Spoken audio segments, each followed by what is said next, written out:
Okay, so now we are public. Okay, ಎಲ್ರಿಗೂ ನಮಸ್ಕಾರ.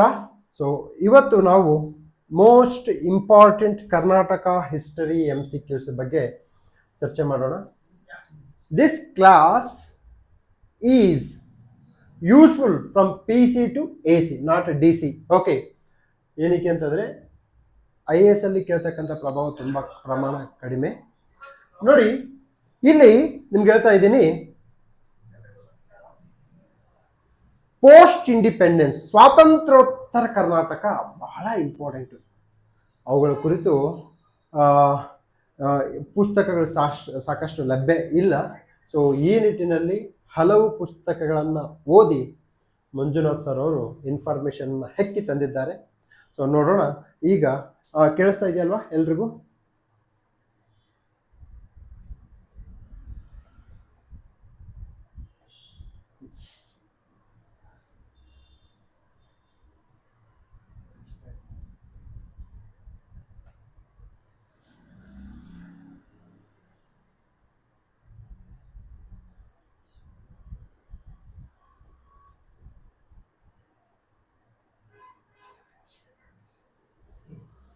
So comment ಮಾಡಿ ನೀವು.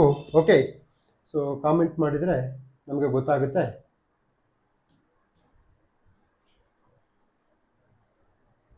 ಎಸ್, ಈಗ ವೆಲ್ಕಮ್ ಮಾಡೋಣ. ಈ ಒಂದು ಕ್ಲಾಸ್ಗೆ ಮಂಜುನಾಥ್ ಸರ್ ಅವರು ಬರ್ತಾ ಇದ್ದಾರೆ.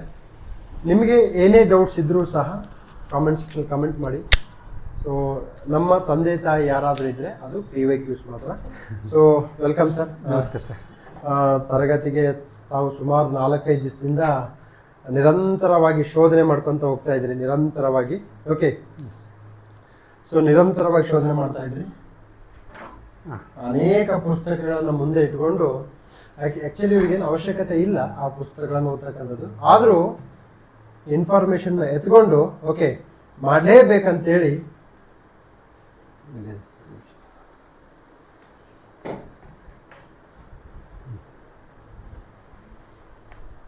ಓಕೆ ಮಾತಾಡಿ ಸರ್, ಮಾತಾಡಿ. ಈಗ ಕರ್ನಾಟಕದ ಮೋಸ್ಟ್ ಇಂಪಾರ್ಟೆಂಟ್ MCQs ಬಗ್ಗೆ ನೋಡೋಣ. ಸರ್ ಬನ್ನಿ ಸರ್. Yes sir. ಸರ್, ಈಗ ಫಸ್ಟ್ ನಾವೇನು ಡಿಸ್ಕಸ್ ಮಾಡೋಣ ಅಂದರೆ, ಯಾಕೆ ಕರ್ನಾಟಕ ಹಿಸ್ಟ್ರಿನೇ ಆಯ್ಕೆ ಮಾಡ್ಕೊಂಡಿದ್ದೀವಿ ಇವತ್ತು ಡಿಸ್ಕಸ್ ಮಾಡೋಕ್ಕೆ? ಸರ್ ಇಲ್ಲ, ನಾನು ಹೇಳ್ತಾ ಇರೋದು ಇತಿಹಾಸದಲ್ಲಿ 4 ಪಾರ್ಟ್ ಅಲ್ವಾ ಸರ್? ಏನ್ಷಿಯಂಟು, ಮಿಡವಲ್ಲು, ಮಾಡ್ರನ್ನು, ಕರ್ನಾಟಕ. ಎಸ್, ಇವತ್ತು ನಾವು ಯಾಕೆ ಹುಡುಗರಿಗೋಸ್ಕರ ಕರ್ನಾಟಕ ಇತಿಹಾಸವನ್ನೇ ಯಾಕೆ ಆಯ್ಕೆ ಮಾಡ್ಕೊಂಡಿದ್ದೀವಿ ಪ್ರಶ್ನೆ ಬರುತ್ತಲ್ಲ ಸರ್. ಯಾಕೆಂದ್ರೆ ಇತ್ತೀಚೆಗೆ ಸರ್ ನೀವು ಸಿಲೆಬಸ್ ನೋಡ್ತೀರಾ, ಇತಿಹಾಸಕ್ಕೆ ಸಂಬಂಧಪಟ್ಟಂತೆ ಏನಂತ ಇರುತ್ತೆ? ಭಾರತದ ಇತಿಹಾಸ ವಿಶೇಷವಾಗಿ ಕರ್ನಾಟಕಕ್ಕೆ ಸಂಬಂಧಿಸಿದಂತೆ ಇರುತ್ತಲ್ವಾ ಸರ್ ಸಿಲೆಬಸ್ ಅಲ್ಲಿ. ಅಂದ್ರೆ ಈಗ ನಾವು ಭಾರತದ ಇತಿಹಾಸವನ್ನ ಓದಬೇಕು, ಆದ್ರೆ ವಿಶೇಷವಾಗಿ ಅತಿ ಹೆಚ್ಚಿನ ಗಮನವನ್ನ ಯಾರಿಗೆ ಕೊಡಬೇಕು? ಕರ್ನಾಟಕಕ್ಕೆ. ಸರ್, ಕರ್ನಾಟಕದಲ್ಲಿ ನಾವು ಯಾವ ರೀತಿ ಕರ್ನಾಟಕ ಇತಿಹಾಸ, ಇದು ಕರ್ನಾಟಕ ಇತಿಹಾಸ ಇದೆಯಲ್ಲ ಸರ್, ನಾಟ್ ಓನ್ಲಿ KAS. ಈಗ ಭಾಳ ಹುಡುಗರು ಏನಂತಾರೆ, KAS ಹುಡುಗರಿಗೆ ಫಿಲಿಮ್ಸ್ಕೋಬೇಕು, ಮೇನ್ಸ್ಕೋಬೇಕು, ಅದನ್ನು ಜಾಸ್ತಿ ಫೋಕಸ್ ಮಾಡಬೇಕು ಅಂತ ಡಿಸ್ಕಸ್ ಮಾಡ್ತಾರೆ. ನೀವು ಪೊಲೀಸ್ ಕಾನ್ಸ್ಟೇಬಲ್ ತಗೊಳ್ಳಿ, KEN ಅವ್ರು ಮಾಡಿದ್ದು ಸಿಲೆಬಸ್ ಅಲ್ಲಿ ಅದೇ ಇತ್ತು ಸರ್, ವಿಶೇಷವಾಗಿ ಕರ್ನಾಟಕ ಇತಿಹಾಸ ಅಂತ. ಸರ್ ಅಲ್ಲಿಂದ PSI ತಗೊಳ್ಳಿ, ESI ತಗೊಳ್ಳಿ, ಅಬ್ಕಾರಿ ಗಾರ್ಡ್ ತಗೊಳ್ಳಿ, KPSC ಗ್ರೂಪ್ ಸಿ ತಗೊಳ್ಳಿ, ಯಾವುದೇ ತಗೊಳ್ಳಿ ಸರ್, ಇನ್ಕ್ಲೂಡಿಂಗ್ KAS. ಇನ್ನು ಟೀಚರ್ ಎಕ್ಸಾಮಿಗೆ ಬನ್ನಿ ಸರ್, GPSTR, HSTR, KSET ಎಕ್ಸಾಮ್ಗಳು ನೋಟಿಫಿಕೇಶನ್ ಆಗಿದೆ. ಅದಕ್ಕೂ ಕೂಡ ಬಹಳ ಇಂಪಾರ್ಟೆಂಟ್ ಸರ್. ಇದು ಮಿನಿಮಮ್ 5 to 6 ಕ್ವಶನ್ಸ್ ಗ್ಯಾರಂಟಿ ಬರುತ್ತೆ ಮಿನಿಮಮ್. ನೋಡಿ, ನಿಮ್ಮ ಭವಿಷ್ಯ ಡಿಸೈಡ್ ಆಗ್ತಕ್ಕಂಥದ್ದು 5-6 ಪ್ರಶ್ನೆಗಳು. ಹೌದು. ನೀವೇನಾದ್ರೂ 20 ಮಾರ್ಕ್ಸಿಂದ ಔಟ್ ಆದ್ರೆ, ಲೀಸ್ಟ್ ಔಟ್ ಆದ್ರೆ, ಇವರು not a competitor. Yes sir.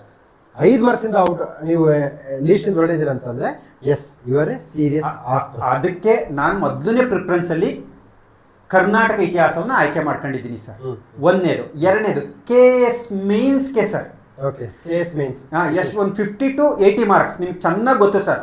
Freedom movement ಬಗ್ಗೆ, ಏಕೀಕರಣದ ಬಗ್ಗೆ, ಆಮೇಲೆ ಪೋಸ್ಟ್ ಇಂಡಿಪೆಂಡೆನ್ಸ್ ಅಲ್ಲಾದಂಥ ಸುಧಾರಣೆಗಳ ಬಗ್ಗೆ, ಕರ್ನಾಟಕದ ಪ್ರಗತಿಪರ ಚಳುವಳಿಗಳ ಬಗ್ಗೆ ಕೇಳಿದ್ದಾರೆ. ಅಂದ್ರೆ ಬಹಳಷ್ಟು ಬಾರಿ ಕಾಗೋಡು ಕೇಳಿದ್ದಾರೆ, ಎಸ್, ಗಡಿ ವಿವಾದ ಕೇಳಿದ್ದಾರೆ, ಎಸ್ ಸರ್, ತದನಂತರದಲ್ಲಿ ದ್ರಾವಿಡಿಯನ್ ಮೂವ್ಮೆಂಟ್ ಹೇಗೆ ಇಂಪ್ಯಾಕ್ಟ್ ಆಗುತ್ತೆ, ಪ್ರಜಾಪ್ರತಿನಿಧಿ ಮಂಡಳಿ ಅಂತ ಬರುತ್ತಲ್ಲ. ಹೌದು ಸರ್, ಹೌದು. ಸೊ ಅದು ಹೇಗಾಗುತ್ತೆ ಅಂತ ಸ್ಪಷ್ಟವಾಗಿ ಕೇಳಿದ್ದಾರೆ. ಹೌದು. So as we go on we are going to discuss the things. ಯಾಕಂದ್ರೆ ನಮ್ಗೆ ಯಾರಾದ್ರೂ ತಂದೆ ತಾಯಿ ಇದ್ರೆ ಅದು ಎಸ್ ಸರ್, ಅದಕ್ಕೆ ಕರ್ನಾಟಕ ಹಿಸ್ಟ್ರಿನ ಆಯ್ಕೆ ಮಾಡ್ಕೊಂಡ್ ಬಂದಿದ್ದೀನಿ ಸರ್. ಸೊ ಅಲ್ಲಿ ಇಲ್ಲಿ ಇನ್ನೊಂದು ಮಾತು ಹೇಳ್ಬಿಟ್ಟು ಕ್ಲಾಸ್ಗೆ ಹೋಗ್ಬಿಡೋಣ. ಏನ್ ಗೊತ್ತಾ ಸರ್, ಈಗ ಕರ್ನಾಟಕ ಇತಿಹಾಸದಲ್ಲಿ ಸೊ ಒಂದು 6 ಪ್ರಶ್ನೆ ಕೇಳ್ತಾರೆ ಅಂತ ಭಾವಸನ ಸರ್. 6 ಪ್ರಶ್ನೆ ಕೇಳ್ತಾರೆ ಅಂತ ಭಾವಸನ. Yes sir. ಕರ್ನಾಟಕ ಇತಿಹಾಸದಲ್ಲಿ 6 ಪ್ರಶ್ನೆ ಕೇಳ್ತಾರೆ ಸರ್. 6ರಲ್ಲಿ ವಿಶೇಷವಾಗಿ ನೀವು ಗಮನಿಸಬೇಕಾದಂತ ಅಂಶ ಏನು ಅಂದ್ರೆ 4 ಪ್ರಶ್ನೆಗಳು ಸ್ವಲ್ಪ ಅಷ್ಟೇ ಲೈವ್ ಕ್ಲಾಸ್ ಹೋಗ್ಬೇಕಾದ್ರೆ ಯಾವಾಗಲೂ ಸಣ್ಣ ಪುಟ್ಟ ಟೆಕ್ನಿಕಲ್ ಪ್ರಾಬ್ಲಮ್ ಸರ್. 4 ಪ್ರಶ್ನೆಗಳು ಶಾತವಾಹನರಿಂದ ಹಿಡಿದು ಕರ್ನಾಟಕ ಏಕೀಕರಣದವರೆಗೂ ಬರುತ್ತೆ ಸರ್. ಎಲ್ಲ ಹುಡುಗರು ಬರೀತಾರೆ ಇದನ್ನ. ರೀಸೆಂಟ್ ಎಕ್ಸಾಮ್ಸ್ಗಳಲ್ಲಿ ಏನಾಗಿದೆ, ಪೋಸ್ಟ್ ಇಂಡಿಪೆಂಡೆನ್ಸ್ ಅಲ್ಲಾದಂತಹ ಕರ್ನಾಟಕದ ಸುಧಾರಣೆಗಳ ಬಗ್ಗೆ ಪ್ರಶ್ನೆಗಳು ಬರ್ತವೆ ಸರ್. ಉದಾಹರಣೆಗೆ ಲ್ಯಾಂಡ್ ರಿಫಾರ್ಮ್ಸ್, ಕರ್ನಾಟಕದಲ್ಲಿ ಲ್ಯಾಂಡ್ ರಿಫಾರ್ಮ್ಸ್ ಹೆಂಗಾಯ್ತು, ಅದ್ರ ಬಿಫೋರ್ ದಟ್ ರೈತ ಚಳುವಳಿಗಳು ಹೆಂಗಾಯ್ತು. ಆಮೇಲೆ ನೀವೇ ಹೇಳ್ದಂಗೆ ಈಗ ಕಾಗೋಡು ಚಳುವಳಿ ಅಂತ ಒಂದು ಪದ ಹೇಳಿದ್ರಿ ಸರ್. ಫಾರ್ ಎಕ್ಸಾಂಪಲ್ ನಾನು ಹೇಳ್ತಾ ಇರೋದು. ಅದ್ರ ಜೊತೆಗೆ ಬಾಗೂರು ನವಿಲೆ ಚಳುವಳಿ ಹೋರಾಟ, ರೈತ ಚಳುವಳಿದು, ವರುಣ ನಾಲ ಹೋರಾಟ. ಅದಾದ್ಮೇಲೆ ಈಗ ಬನ್ನಿ ಹಂಗೆ ಕರ್ನಾಟಕದಲ್ಲಿ ದಲಿತ ಮೂವ್ಮೆಂಟ್ ಹೇಗೆ ಸ್ಟಾರ್ಟ್ ಆಯ್ತು ಸರ್. ಈಗ ಒಂದು ಆ್ಯಡ್ ಮಾಡ್ತೀನಿ. ಸರ್ ಹೇಳಿದ್ರು ನೋಡಿ, ನಾನು HVT ಅಂತ ಹೇಳ್ತೇನೆ ಸರ್. ದುರ್ಬಲ ವರ್ಗಗಳ ಕುರಿತು ಸಾಕಷ್ಟು ಬಾರಿ ಪ್ರಶ್ನೆ ಬಂದವೆ.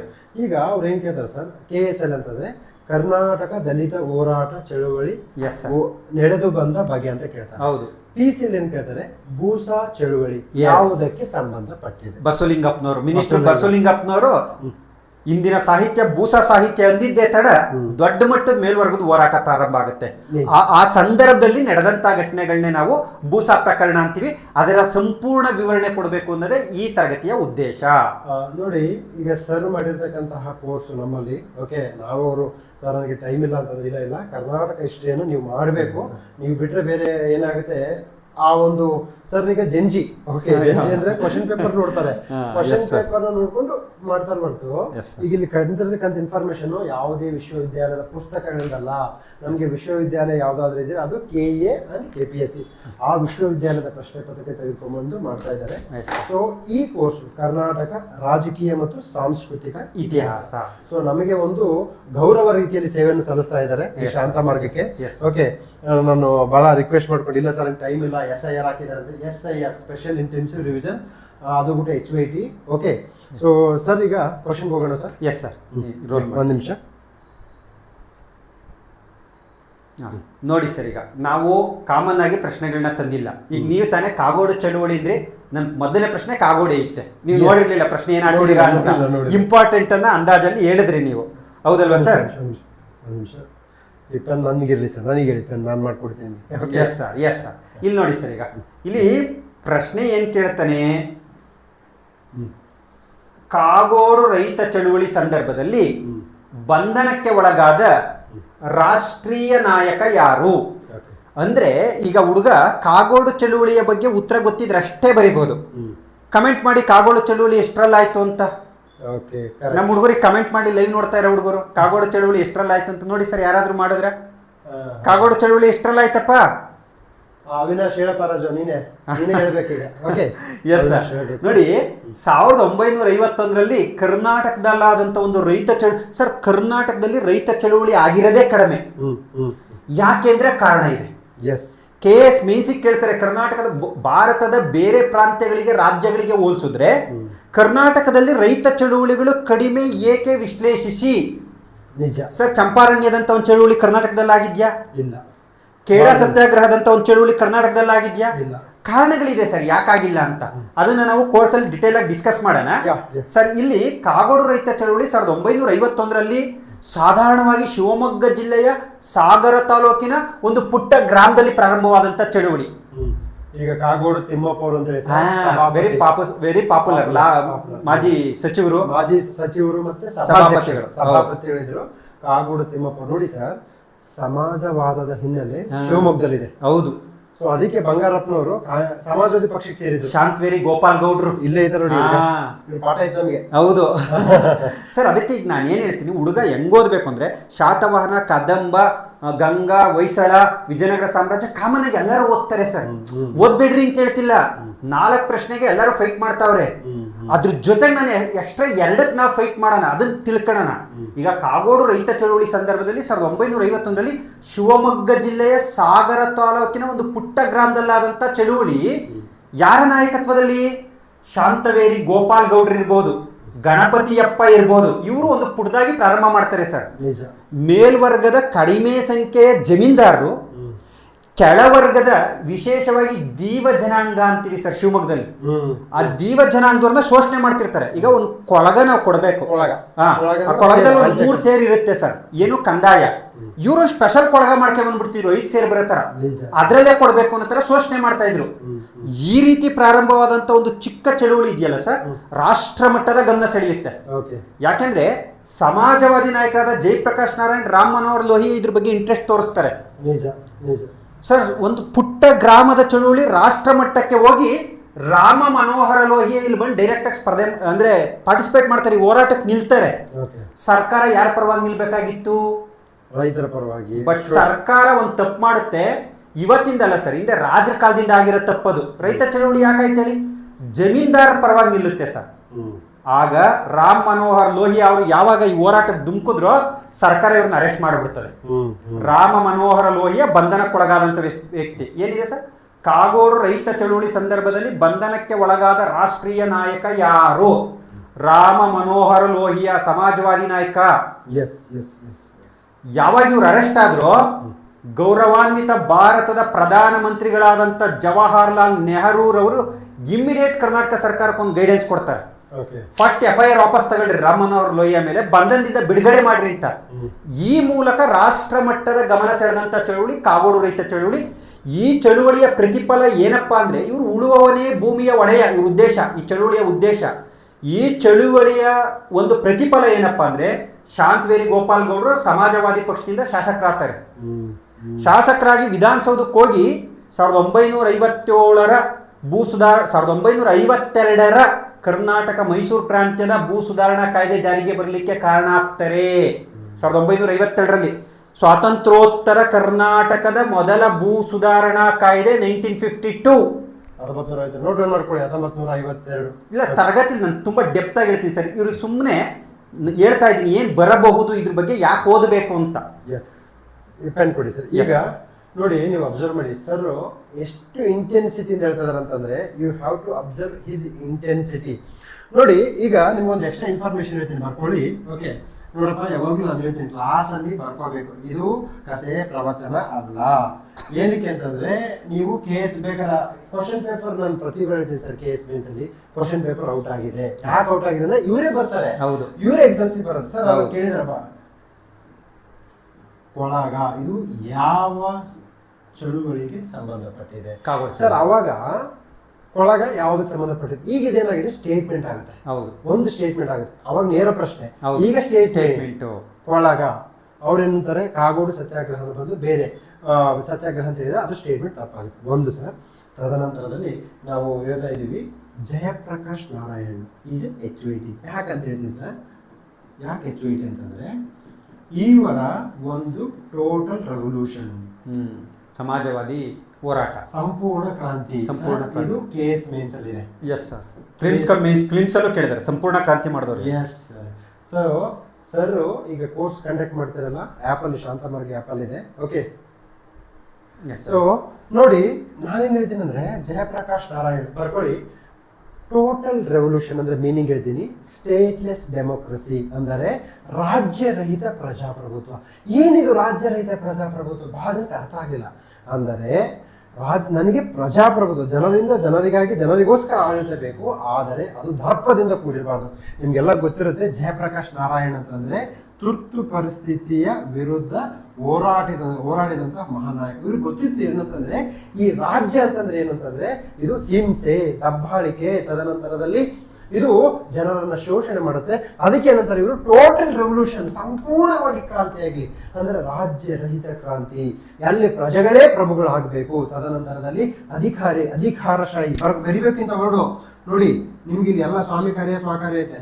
ಸೊ ಅಧಿಕಾರಿಶಾಹಿ ಮನಸ್ಥಿತಿಗೆ ಹೋಗ್ಬೇಕು, ಭ್ರಷ್ಟಾಚಾರ ತೊಡಗಬೇಕು. ಓಕೆ, ಭ್ರಷ್ಟಾಚಾರ ನಮಗೆ ತೊಲಗಿಸ್ಬೇಕಂತ ಹೇಳ್ತಾರೆ ಸರ್. Yes, sir. ಸರ್, ಇದು ಟೋಟಲ್ ರೆವಲ್ಯೂಷನ್ ಅಂತ GS 1 ಅಲ್ಲಿ KS ಅಲ್ಲಿ ಇದೆ ಸರ್. ಇದನ್ನ ನಾವು ಕೇಳಿದ್ದಾರೆ ಆಲ್ರೆಡಿ 2014 ಕೇಳಿದ್ದಾರೆ. ಓಕೆ, KS ಮೆನ್ಸ್ ಅಲ್ಲಿ ಕೇಳಿದ್ದಾರೆ ಸರ್. ಓಕೆ, ಸೊ ನೋಡಿ, ನಾನು ಪ್ರತಿ ಬಾರಿ ನಮ್ಮ ವಿದ್ಯಾರ್ಥಿಗಳಿಗೆ ಹೇಳ್ತೀನಿ, ಜಯಪ್ರಕಾಶ್ ನಾರಾಯಣ್ ಆನ್ಸರ್ ಏನು ಸರ್? ಇದು ರಾಮ ಮನೋಹರ ಲೋಹಿಯಾ. ಬೇರೆ ಕೊಡ್ಬೋದು, ಯಾಕೆ ಕೊಡಲ್ಲ, ಏನಕ್ಕೆ ಕನ್ಫ್ಯೂಸ್ ಮಾಡಬೇಕು. ಒಂದು ತದನಂತರದಲ್ಲಿ ಸರ್ ಎಲ್ಲಾ ಅಕಾಡೆಮಿಷಿಯನ್ಸ್ಗೆ 4-5 ದಿನ ಗೊತ್ತಿರ್ತಾರೆ, ಅವನ್ನೇ ಡ್ರಾಪ್ ಮಾಡ್ಬೇಕು ಅವರು. ಹೌದು ಅಲ್ವಾ ಸರ್? ಹೌದು ಸರ್. ಈ ಪ್ರಶ್ನೆ ನೇರವಾಗಿ ಎಕ್ಸ್ಪ್ಲೈನ್ ಮಾಡ್ಬಿಡ್ತೀನಿ. ಕಾಗೋಡು ರೈತ ಚಳುವಳಿ ಸಂದರ್ಭದಲ್ಲಿ ಬಂಧನಕ್ಕೆ ಒಳಗಾದ ರಾಷ್ಟ್ರೀಯ ನಾಯಕ. ನಮಗೆ ಕನ್ಫ್ಯೂಸ್ ಏನು, ಕಾಗೋಡು ಚಳುವಳಿಯಿಂದ ಗಣಪತಿಯಪ್ಪ, ಶಾಂತವೇರಿ, ಗೋಪಾಲ್ ಗೌಡ್ರ ಹೆಸರನ್ನ ಭಾಳ ಕೇಳಿರ್ತೀವಿ. ಹೌದು ಸರ್. ಬಟ್ ಇಲ್ಲಿ ಏನ್ ಕೇಳಿದಾನೆ ಪ್ರಶ್ನೆ, ರಾಷ್ಟ್ರೀಯ ನಾಯಕ. ಅರ್ಥ ಆಯ್ತಾ ಸರ್? ಯಾಕಂದ್ರೆ ಜಯಪ್ರಕಾಶ್ ನಾರಾಯಣ ಇದಕ್ಕೆ ಸಂಬಂಧಪಟ್ಟಿದ್ದಾರೆ, ಗಣಪತಿಯಪ್ಪನ ಸಂಬಂಧಪಟ್ಟಿದ್ದಾರೆ, ಶಾಂತವೇರಿ ಗೋಪಾಲ್ ಗೌಡ್ರು ಸಂಬಂಧಪಟ್ಟಿದ್ದಾರೆ. ಆದ್ರೆ ಬಂಧನಕ್ಕೊಳಗಾದ ರಾಷ್ಟ್ರೀಯ ನಾಯಕ ರಾಮ್ ಮನೋಹರ್ ಲೋಹಿಯಾ. ಇದಕ್ಕೆ ಉತ್ತರ ಸರ್, ಇದು ಡಿಟೈಲ್ ವಿವರಣೆಯನ್ನ ನಾವು ಕೋರ್ಸಲ್ಲಿ ಮಾಡ್ತಾ ಹೋಗೋಣ ಸರ್. ಈಗ ಮುಂದಿನ ಪ್ರಶ್ನೆ. ಈ ಕೆಳಗಿನ ಯಾರು ಗೋಕಾಕ್ ಸಮಿತಿ ಬಹಳ ಇಂಪಾರ್ಟೆಂಟ್ ಸರ್. ಇದು ಬಹಳ ಇಂಪಾರ್ಟೆಂಟ್ ಸರ್. ಇದು ಗೋಕಾಕ್ ಸಮಿತಿ. ಹೌದು. ಯಾಕೆ ಸರ್ ಇಂಪಾರ್ಟೆಂಟ್ ಅಂದ್ರೆ, ಕರ್ನಾಟಕದಲ್ಲಿ ನಡೆದಂತ ಕನ್ನಡ ಪರ ಚಳುವಳಿಗಳಲ್ಲಿ ಅತಿ ಮಹತ್ವದ ಸ್ಥಾನವನ್ನು ಹೊಂದಿರತಕ್ಕಂಥ ಚಳುವಳಿ ಯಾವುದು ಸರ್? ಗೋಕಾಕ್ ಚಳುವಳಿ. ಕನ್ನಡದಲ್ಲಿ, ಕರ್ನಾಟಕದಲ್ಲಿ ಕನ್ನಡ ಪರ ಚಳುವಳಿ. ಕಮೆಂಟ್ ಮಾಡ್ರಿ, ಎಷ್ಟರಲ್ಲಿ ನಡೀತು ಗೋಕಾಕ್ ಚಳುವಳಿ, ಎಷ್ಟರಲ್ಲಿ ನಡೀತು ಕಮೆಂಟ್ ಮಾಡಿ. ಲೈವ್ ನೋಡ್ತಾ ಇರ್ತಕ್ಕಂಥ ಹುಡುಗರು, exam point of very important. 1980 ಇಂದ 82 ವರೆಗೂ ನೋಡಿ ಸರ್. ಯಾರಾದ್ರೂ ಕಮೆಂಟ್ ಮಾಡಿದ್ರ 1980 ಇಂದ 82 ವರೆಗೂ ಏನಾರ ಡೌಟ್ ಕೇಳ್ತಿದ್ದಾರೆ ಸರ್? ಎಸ್ ಸರ್, ಕಮೆಂಟ್ ಮಾಡ್ತಾ ಇದ್ದಾರೆ. ಮಾತಾಡೋಣ. DM ರಾಮ್, ಮುತ್ತು ಲಕ್ಕಣ್ಣವರ್ ಮಾಡ್ತಾ ಇದ್ದಾರೆ. Yes sir. 1980 ಇಂದ 82 ಏನ್ ಕೇಳಿದ್ದಾರೆ ಸರ್? ಗೋಕಾಕ್ ಸಮಿತಿಯ ಸದಸ್ಯರು ಯಾರಾಗಿದ್ರು? ಗೋಕಾಕ್ ಸಮಿತಿಯ ಸದಸ್ಯ ಇಲ್ಲಿ ಏನಾಗಿತ್ತು ಗೊತ್ತಾ ಸರ್? 3 ಲೈನಲ್ಲಿ ಹೇಳ್ಬಿಡ್ತೀನಿ. ಇದು ಸಂಪೂರ್ಣ ವಿವರಣೆ ಮಾಡ್ತಾ ಕೂತ್ರೆ ಇದೇ 2 ಅವರ್ ಕ್ಲಾಸ್ ಆಗುತ್ತೆ ಸರ್. ಏನಾಗಿತ್ತು, ನಮಗೆ ಈ ಗೋಕಾಕ್ ಸಮಿತಿ ಬರೋಕ್ಕಿಂತ ಮುಂಚಿತವಾಗಿ ಹೈಸ್ಕೂಲಲ್ಲಿ ಸಂಸ್ಕೃತ ಭಾಷೆ ಪ್ರಥಮ ಭಾಷೆ ಆಗಿತ್ತು. ನಿಜ, ಸಂಸ್ಕೃತ ಭಾಷೆ ಗೋಕಾಕ್ ಸಮಿತಿ ಬರೋಕ್ಕಿಂತ ಮುಂಚೆ. ಅವಾಗಿದ್ದ ಸಾಂಸ್ಕ್ರಿಟ್ ಟೀಚರ್ಸ್ ಏನ್ ಮಾಡ್ತಾ ಇದ್ರು, ಹೆಂಗಾದ್ರೂ ಮಾಡಿ ಭಾಷೆ ಉಳಿಸ್ಬೇಕು ಅಂತ lump sum marks, out of out 100 ಇದರಿಂದ ಏನಾಗ್ತಿತ್ತು ಸರ್? ಮೆಡಿಕಲ್ಗೆ, ಇಂಜಿನಿಯರಿಂಗ್ಗೆ ಇದಕ್ಕೆಲ್ಲ ತುಂಬಾ ಹೆಲ್ಪ್ ಆಗ್ತಾ ಇತ್ತು. ಅದಕ್ಕೆ ಹುಡುಗರು ಏನ್ ಮಾಡ್ತಾ ಇದ್ರು, ಸಂಸ್ಕೃತವನ್ನೇ ಪ್ರಥಮ ಭಾಷೆಯಾಗಿ ಕಾಣ್ತಾ ಇದ್ರು. ಇದರಿಂದ ಕನ್ನಡದ ಅಸ್ತಿತ್ವ ಏನಾಯ್ತು ಸರ್? ಧಕ್ಕೆ ಆಯ್ತು. ಆಗ ದೇವರಾಜ್ ಅರಸು ಅವ್ರು ಏನ್ ಮಾಡ್ತಾರೆ, ಇದನ್ನ 3rd ಲ್ಯಾಂಗ್ವೇಜ್ ಮಾಡಿ ಕನ್ನಡ 1st ಲ್ಯಾಂಗ್ವೇಜ್ ಮಾಡ್ತಾರೆ. ಇವರೆಲ್ಲ ಸೇರ್ಕೊಂಡು ಏನ್ ಮಾಡ್ತಾರೆ, ಸಂಸ್ಕೃತ ಪ್ರಿಯರು ಇದನ್ನ ಅಪೋಸ್ ಮಾಡ್ತಾರೆ. ಇದು ಜಾತಿ ವರ್ಗ ಪರಿವರ್ತನೆ ಆಗುತ್ತೆ ಸರ್. ಆಗ ಸರ್ಕಾರ ಗೋಕಾಕ್ ಕಮಿಟಿನ ಫಾರ್ಮ್ ಮಾಡುತ್ತೆ. ಇಲ್ಲಿ ನನ್ನ ಪ್ರಶ್ನೆ ಏನು, ಗೋಕಾಕ್ ಕಮಿಟಿ ಸಮಿತಿಯ ಸದಸ್ಯರು ಯಾರಾಗಿದ್ರು? ಇವತ್ತಿನ KEA ಅಥವಾ KPSC ಕೇಳೋ ಎಕ್ಸಾಮ್ ಪ್ಯಾಟ್ರನ್ ಸರ್. ರಾಜ್ಕುಮಾರ್ ಭಾಗವಹಿಸಿದ್ರೆ ಇಲ್ವಾ ಅಂತ ಕೇಳಲ್ಲ. ಯಾಕಂದ್ರೆ ಗೋಕಾಕ್ ಸಮಿತಿ ಪಾಪ್ಯುಲರ್ ಆಗಿದ್ದೆ ರಾಜ್ಕುಮಾರ್ ಭಾಗವಹಿಸಿದ ಮೇಲೆ. ಸಾಹಿತಿಗಳ ಹೋರಾಟ ಹೋಗಿ ಜನಸಾಮಾನ್ಯರ ಹೋರಾಟ ಆಯ್ತು. ರಾಜ್ಕುಮಾರ್ ಇದಕ್ಕೆ ಡಾಕ್ಟರ್ ಗೌರವಾನ್ವಿತ ರಾಜ್ಕುಮಾರ್ ಅವರು, ಹೊರನಟ ಡಾಕ್ಟರ್ ರಾಜ್ಕುಮಾರ್ ಎಂಟ್ರಿ ಕೊಡ್ತಿದ್ದಂಗೆನೆ. ಬಟ್ ಎಕ್ಸಾಮ್ ಸೆಟ್ ಮಾಡೋನಿಗೆ ಗೊತ್ತು ಹುಡುಗ ಇದನ್ನ ಬರೆದು ಬಿಡ್ತಾನೆ ಅಂತ. ಅದಕ್ಕೆ ಅವ್ರೇನ್ ಮಾಡ್ತಾರೆ, ಈ ರೀತಿ ಗೋಕಾಕ್ ಕಮಿಟಿ ಮೆಂಬರ್ಸ್ ಯಾರು ಅಂತ ಕೇಳಿಬಿಡ್ತಾರೆ. ನಮ್ಮ ಹುಡುಗರು ಇಷ್ಟು ಡೀಪ್ ನಾಲೆಡ್ಜ್ ಕೆಲವರು ಹೋಗಿರಲ್ಲ ಸರ್. G ನಾರಾಯಣ್ ಇದ್ರ 100% ಕಮಿಟಿಲಿ ಇದ್ರು ಸರ್. ಹಂಗಾದ್ರೆ ಒಂದ್ಸರಿಗದೆ ಈಗ ಸದ್ಯಕ್ಕೆ ಇದು ಉತ್ತರ. ಎರಡನೇದು ನೋಡೋಣ ಸರ್. SK ರಾಮಚಂದ್ರ ರಾವ್ ಇದ್ರ ಕಮಿಟಿಲಿ ಇದ್ರು ಸರ್. ಹಂಗಾಗಿ ಒಂದೋಯ್ತು, 2 ಸರಿ. ತಾಸು ಶಾಮರಾವ್ ಇದ್ರ ಇದ್ರು, ಹಂಗಾರೆ 3 ಸರಿ, 2 ಹೋಯ್ತು, 3 ಸರಿ. ಡಾಕ್ಟರ್ K ಕೃಷ್ಣಮೂರ್ತಿ ಇದ್ರ ಇದ್ರು, C ಹೋಯ್ತು, ಎಲ್ಲರೂ ಸರಿ. ಗೋಕಾಕ್ ಕಮಿಟಿಯ ಸದಸ್ಯರು ಯಾರ್ಯಾರು ಅಂದ್ರೆ G ನಾರಾಯಣ್, SK ರಾಮಚಂದ್ರ ರಾವ್, ತಾಸು Shyamrao, doctor K Krishnamurthy. Rajkumar participate ಮಾಡಿದಾಗ ಇಡೀ ಚಿತ್ರರಂಗ ಬಂತು. ಡಾಕ್ಟರ್ ವಿಷ್ಣುವರ್ಧನ್ ಇರ್ಬೋದು, ಶ್ರೀನಾಥ್ ಅವ್ರು ಇರ್ಬೋದು, ಲೋಕೇಶ್ ಅವ್ರು ಇರ್ಬೋದು, ಜಯಂತಿ ಅವ್ರು ಇರ್ಬೋದು, ಎಲ್ಲ ಬಂದರು. ಜನಸಾಮಾನ್ಯರ ಹೋರಾಟ ಆದಾಗ ಸನ್ಮಾನ್ಯ ಗುಂಡೂರಾವ್ರವರು ಈಗ ಒಂದು ಇದನ್ನ ಮಾಡ್ತಾರೆ, ಏನು 125 ಮಾರ್ಕ್ಸ್ಗೆ ಕನ್ನಡನ ಪ್ರಥಮ ಭಾಷೆಯಾಗಿ ಮಾಡ್ತಾರೆ. ತೃತೀಯ ಭಾಷೆನ ಐಚ್ಛಿಕ ಭಾಷೆಯಾಗಿ ಬಿಟ್ಟುಬಿಡ್ತಾರೆ. ಅದನ್ನ ನಾವು ಡಿಟೈಲ್ ಆಗಿ ಕ್ಲಾಸಲ್ಲಿ ಡಿಸ್ಕಸ್ ಮಾಡೋಣ. ಬಟ್ ಹೇಳಿದೆ, ಈ ರೀತಿಯಾದಂಥ ಪ್ರಶ್ನೆ ಬಂದಾಗ ಏನು ಮಾಡ್ತಾರೆ ಹುಡುಗರು? ಏನು ಸರ್ ನಿಮ್ಮ ಅಭಿಪ್ರಾಯ? ಈ ಥರ ಬರ್ಬೋದಾ? ಈಗ ಮಾತಾಡ್ತೀನಿ ಸರ್, ನಾನು HYT ಮಾಡಲ್ ಮಾತಾಡ್ತೀನಿ. ಓಕೆ, ನೋಡಿ ನೀವು ನೋಡಿ ಸರ್, ನಾನು ಏನೇ ಕಮೆಂಟ್ ಇದ್ರೆ ಹೇಳ್ತೀನಿ. ಗೋಕಾಕ್ ಸಮಿತಿ, ಓಕೆ, ಇದು HYT. ಈಗ ಸಮಿತಿಯಲ್ಲಿ ಯಾರು ಸದಸ್ಯರಿದ್ದ ಅಂತೇಳಿ ಕ್ವಶನ್ ಕೇಳಿದ್ದಾರೆ. ಮುಂದೆ ಯಾವ ರೀತಿ ಕೇಳ್ತಾರೆ ಅಂತ ಹೇಳಿದ್ದೀನಿ. ಗೋಕಾಕ್ ಸಮಿತಿ ಹೋರಾಟ ಕನ್ನಡ ಅಸ್ಮಿತೆಯನ್ನು ಮರುಸ್ಥಾಪನೆ ಮಾಡುವಲ್ಲಿ ಯಶಸ್ವಿಯಾಯಿತು. ಈ ಕುರಿತು ಚರ್ಚಿಸಿ, ವಿಶ್ಲೇಷಿಸಿ ಅಂತೇಳಿ KS ಮೇನ್ಸ್ ಕ್ವಶನ್ ಬರುತ್ತೆ. ತದನಂತರದಲ್ಲಿ ಮತ್ತೆ ಏನು ಕ್ವಶನ್ ಕೇಳ್ತಾರೆ ಅಂದರೆ, ಕೆಳಗಿನ ಯಾವ ಅಂಶವನ್ನ ಗೋಕಾಕ್ ಸಮಿತಿಯು ಶಿಫಾರಸು ಮಾಡಿತು ಅಂತ ಕ್ವಶನ್ ಕೇಳ್ತಾನೆ. ಓಕೆ, ಸರ್ ಹೇಳಿದ ಹಾಗೆ ನೋಡಿ, ಇದು ಗೋಕಾಕ್ ಹೋರಾಟ ಅಂದ್ರೆ ಏನು ಹೋರಾಟ ಅಂದ್ರೆ, ಈ ಗೋಕಾಕ್ ಸಮಿತಿಯ ಶಿಫಾರಸುಗಳನ್ನ ಸರ್ಕಾರ ಅನುಷ್ಠಾನ ಮಾಡುವಲ್ಲಿ ವಿಳಂಬ ಧೋರಣೆಯನ್ನ ಮಾಡಿದ್ದಕ್ಕೆ ಅವಾಗೇನ್ ಮಾಡ್ತಾರೆ, ರಾಜ್ಕುಮಾರ್ ಅವರ ನಾಯಕತ್ವದಲ್ಲಿ ಅವರ ಹೋರಾಟಕ್ಕೆ ಧುಮುಕಿದಾಗ ಆ ಒಂದು ತೊರೆಯಾಗಿ ಹರಿಯುತ್ತಿದ್ದಂತಹ ನದಿ ಧುಮ್ಮಿಕ್ಕುವಂತೆ, ನೊರೆಗಟ್ಟಿ ಹರಿಯುವಂತೆ ಅದು ಹೋರಾಟ ಆಗುತ್ತೆ. ಸೊ ಕ್ವಶನ್ ಯಾವ ಥರ ಬರುತ್ತೆ, KS ಅಲ್ಲಿ ನೋಟ್ ಮಾಡ್ಕೊಳ್ಳಿ. KS ಅವರು ಗೋಕಾಕ್ ಸಮಿತಿಯ ಶಿಫಾರಸುಗಳು ಏನು ಮತ್ತು ಕನ್ನಡ ಅಸ್ಮಿತೆಯ ಹೋರಾಟವನ್ನು ಮರುಸ್ಥಾಪಿಸುವಲ್ಲಿ ಅದು ಹೇಗೆ ಯಶಸ್ವಿಯಾಯಿತು, ಪಾಯಿಂಟ್ ನಂಬರ್ 1. ತದನಂತರದಲ್ಲಿ ಗೋಕಾಕ್ ಸಮಿತಿಯ ಶಿಫಾರಸುಗಳಲ್ಲಿ ಕೆಳಗಿನವುಗಳಲ್ಲಿ ಯಾವುದು ಸರಿ ಅಲ್ಲ ಅಂತ ಕೇಳ್ತಾರೆ. ಇಷ್ಟು ಬಿಟ್ರೆ ಬೇರೇನು ಕೇಳಲ್ಲ. ಇದು ಗೋಕಾಕ್ ಸಮಿತಿಯ ಕುರಿತು HYT. ಎಸ್, ಇವತ್ತು ನಾವು ಮಾತಾಡ್ತಕ್ಕಂಥದ್ದು only high yielding topics. We are not here going to deal Karnataka history from academic angle. ನಾವು ಪೋಸ್ಟ್ ಇಂಡಿಪೆಂಡೆನ್ಸ್ ಸ್ವತಂತ್ರೋತ್ತರ ಕರ್ನಾಟಕವನ್ನು ಪಾಠ ಮಾಡಬೇಕಂದ್ರೆ 1 ತಿಂಗಳು ಬೇಕಾಗುತ್ತೆ. ಅದು ಬೇಡ. ನಾನು ರೂಲ್ಸ್ ಏನು, ಶಾಂತ ಮಾರ್ಗದ rules, read for marks, don't read for knowledge. ನೀವು ನಾಲೆಡ್ಜ್ ಅಂದರೆ ಇದಕ್ಕೆ ಆದಿ ಅಂತ್ಯ ಏನೂ ಇಲ್ಲ, ಆದಿ ಅಂತ್ಯ ಏನೂ ಇಲ್ಲ. ಸೊ ಈಗ ಮುಂದಕ್ಕೆ ಹೋಗೋಣ.